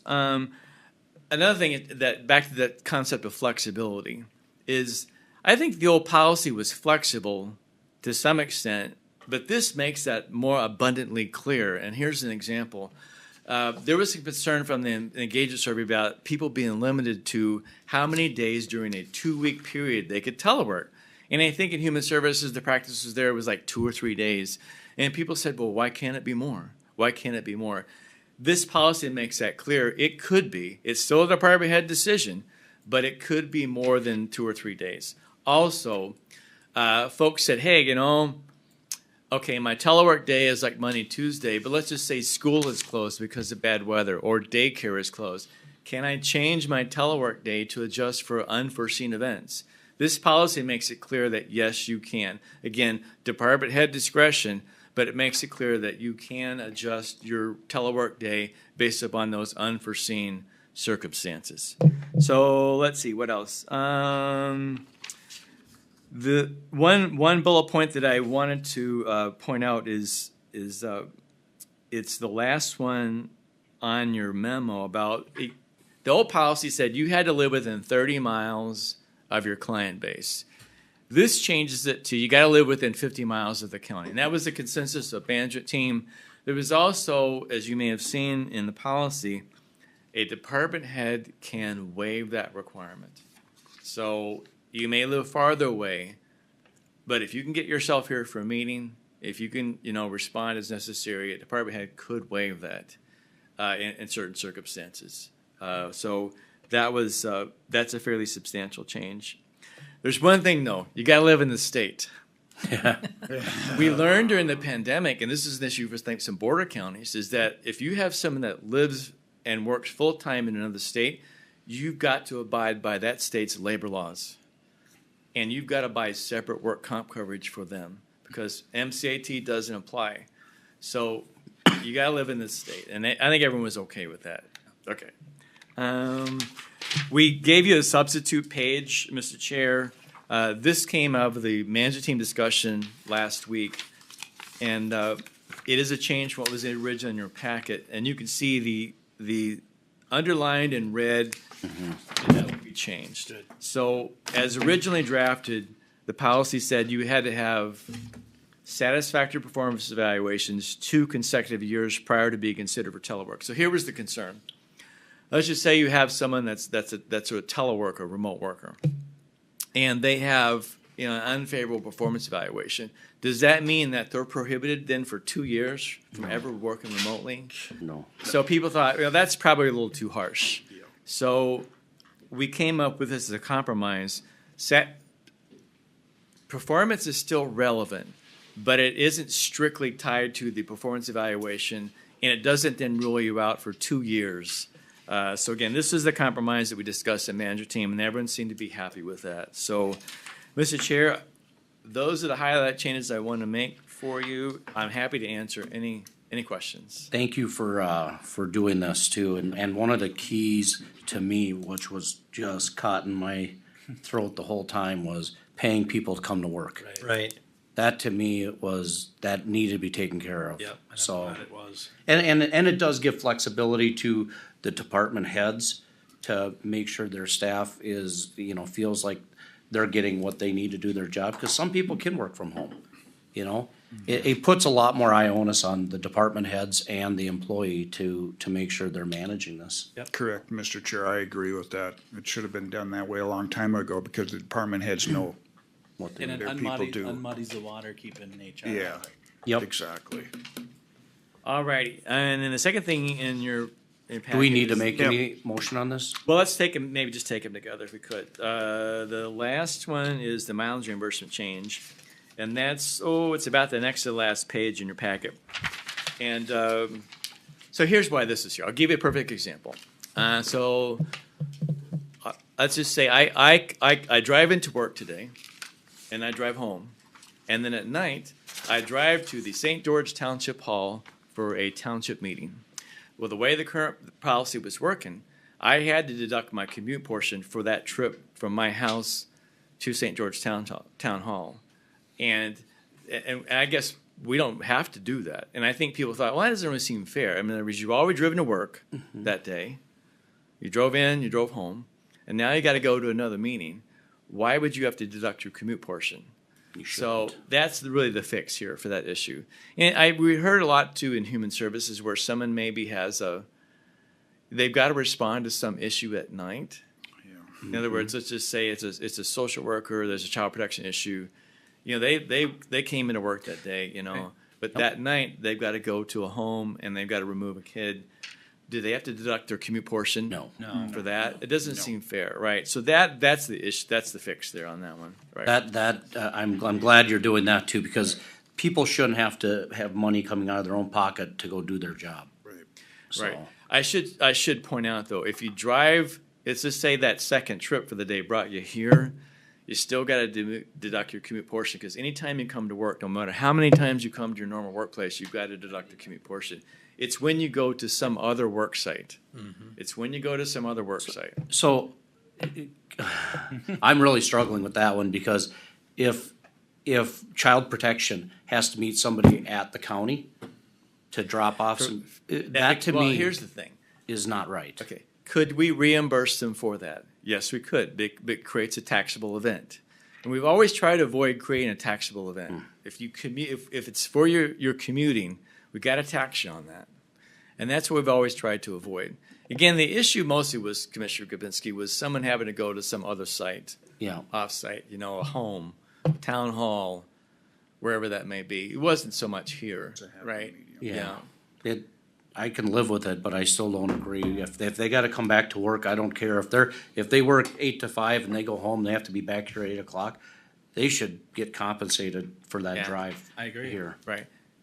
Again, the board could allow that via policy. We just simply have to tax you on the portion. We'd have to tax you because it's commuting. You're still commuting. IRS doesn't care how many times you drive to work that day. Right. Doesn't matter. It's a taxable They're event. also gonna get taxed on the mileage reimbursement to go to the St. George Town Hall, aren't they? Are they not? Well, you wouldn't, right? Because that's that's not commuting. So could the key issue Key word is commuting. The key issue is your normal work location. That's the key issue. Question for you. So your normal work location, could that be cubicle 12 and now you're going to? Cubicle 13. Hey, just looking at the, I think they it said muddies. location. just look into that. We'll move on. We're under a time crunch. We'll move on. It Okay. muddies the water. What would the board like all to the do? changes that we have, and based upon some consultation with Human Services, they asked that we make these changes effective May 1st. That gives us time to educate and inform employees about the changes, so it doesn't seem necessarily so abrupt. So Sandy recommended May 1st, and I think that's a good idea. Is if you could be inclined to make a motion to approve these changes effective May 1st. Motion to adopt the revisions to the Benton County policy effective May 1st. I'll second it. Okay, we got a motion and a second. Any other communication? If not, I'll call the question. All in favor? Aye. Opposed? Same sign. Motion carries. Right. All right, Benton River. Yes, so the Benton River Phase 2 project was put out for bids. Seal bids were received and opened here. And you see those summarized in the attached legal size sheet. You also see the engineer's estimate. That was provided by SRF, our consulting engineer on this project. The low bid was received by a company called Odessa 2. $670,550.50. Just a little bit, Mr. Chair. Odessa 2 actually was the company that did the first legacy project a decade ago. It's a Benton County company. The owner, Jim Jensen, I believe lives out by Mayhew Lake. We had some questions, we being me and Paul Schrader. We had questions because the bid was quite a bit below the engineer's estimate, so we had a conversation with owner Jim Jansen to understand his bid, to make sure he understood the specifications. Long story short, we're comfortable that Mr. Jansen does in fact understand the requirements, how he intends to execute this agreement, and not request change orders later in the process. We've achieved that level of comfort with his bid. I think he's a local company, so he has very low mobilization costs. I think also too, Mr. Chair, is he has the advantage of he's worked on the site before. He understands the soil types, the terrain. So he was, I think, able to construct a better bid than maybe a company that's based in Minneapolis that didn't know the site as well and the soil types as well as he does. So that did give him, I think, an advantage. Mr. Chair.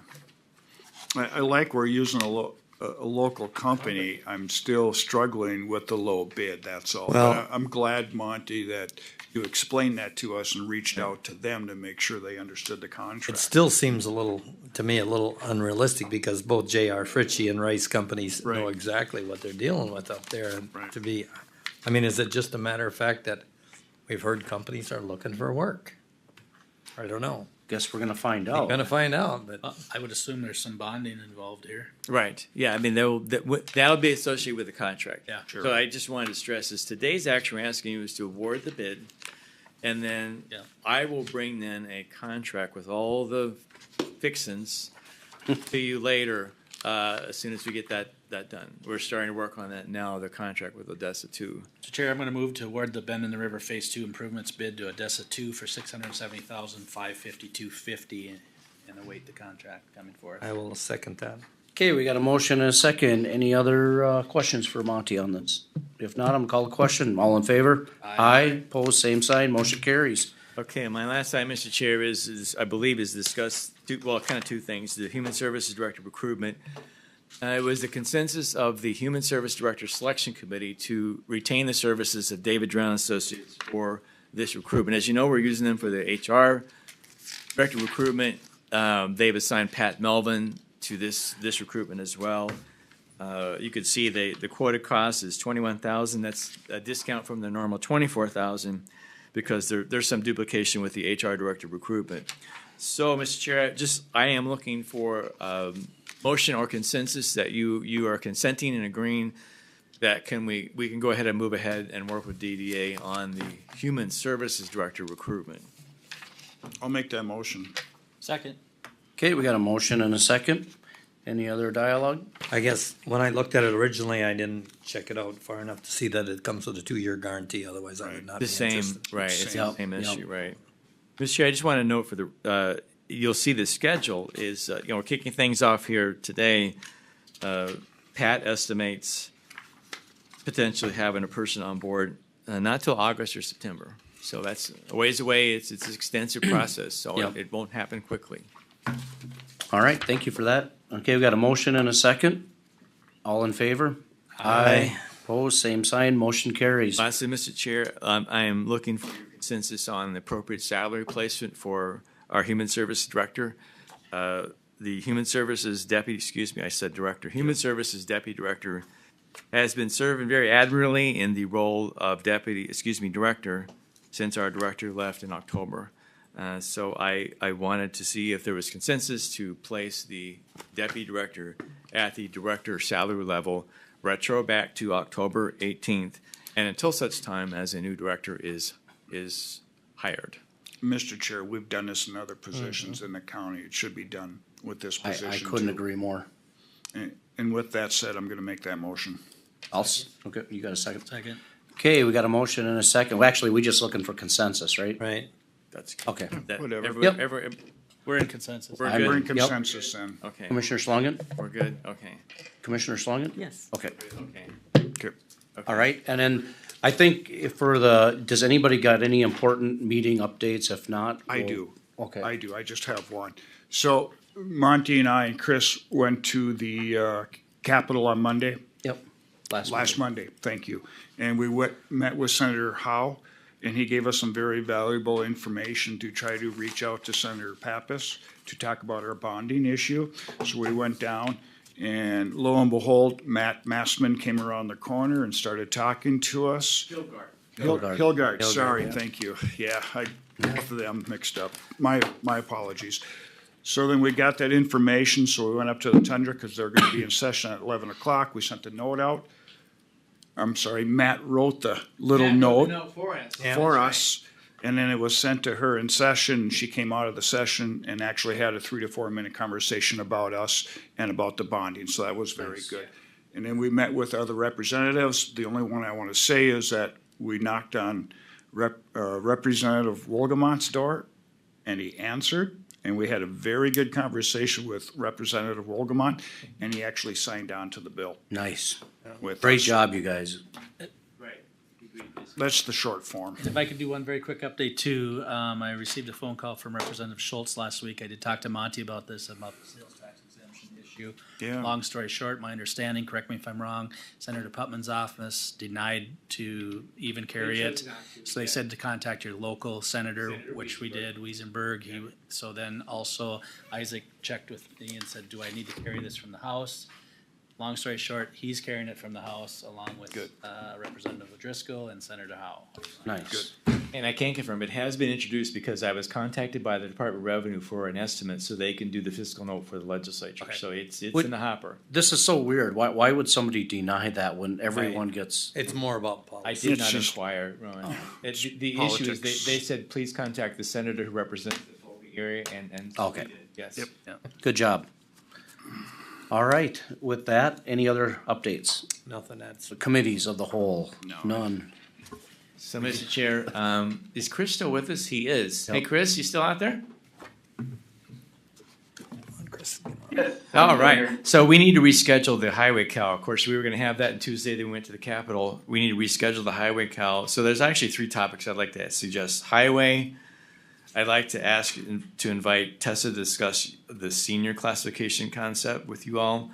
And then I think it's important to have maybe just a review of ARPA funds of plans and commitments and so on. So those 3 topics for a cow.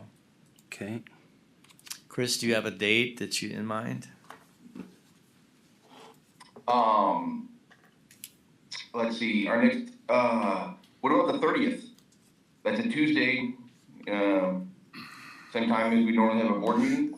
If it's in the, Works for me. okay. Well, you've got a meeting on the 30th. At 1, At at 1. 1, right, at Eastgate. Yep. So if it's in the morning, Yeah, we could do that. in the morning, 9 AM on the 30th? We move it up a little to 8:30. Yeah. Sure. 8:30. Yeah, no problems, as early as you want. 8:30? 5:30. Sure. On the 30th, okay. Okay. And the other thing I have is, let's see, just to add to your calendars, this is AMC training about trustworthy elections, May 20th, 10 to 11:30. I'm It's not gonna do virtual that on my though. birthday. Yeah, isn't it virtual? Yeah, ain't there 2 different dates for that? Yeah, May there was. 20th, 10 to 11:30, trustworthy elections put on by AMC. I believe we've registered you all anyway, and it's virtual, so. Okay.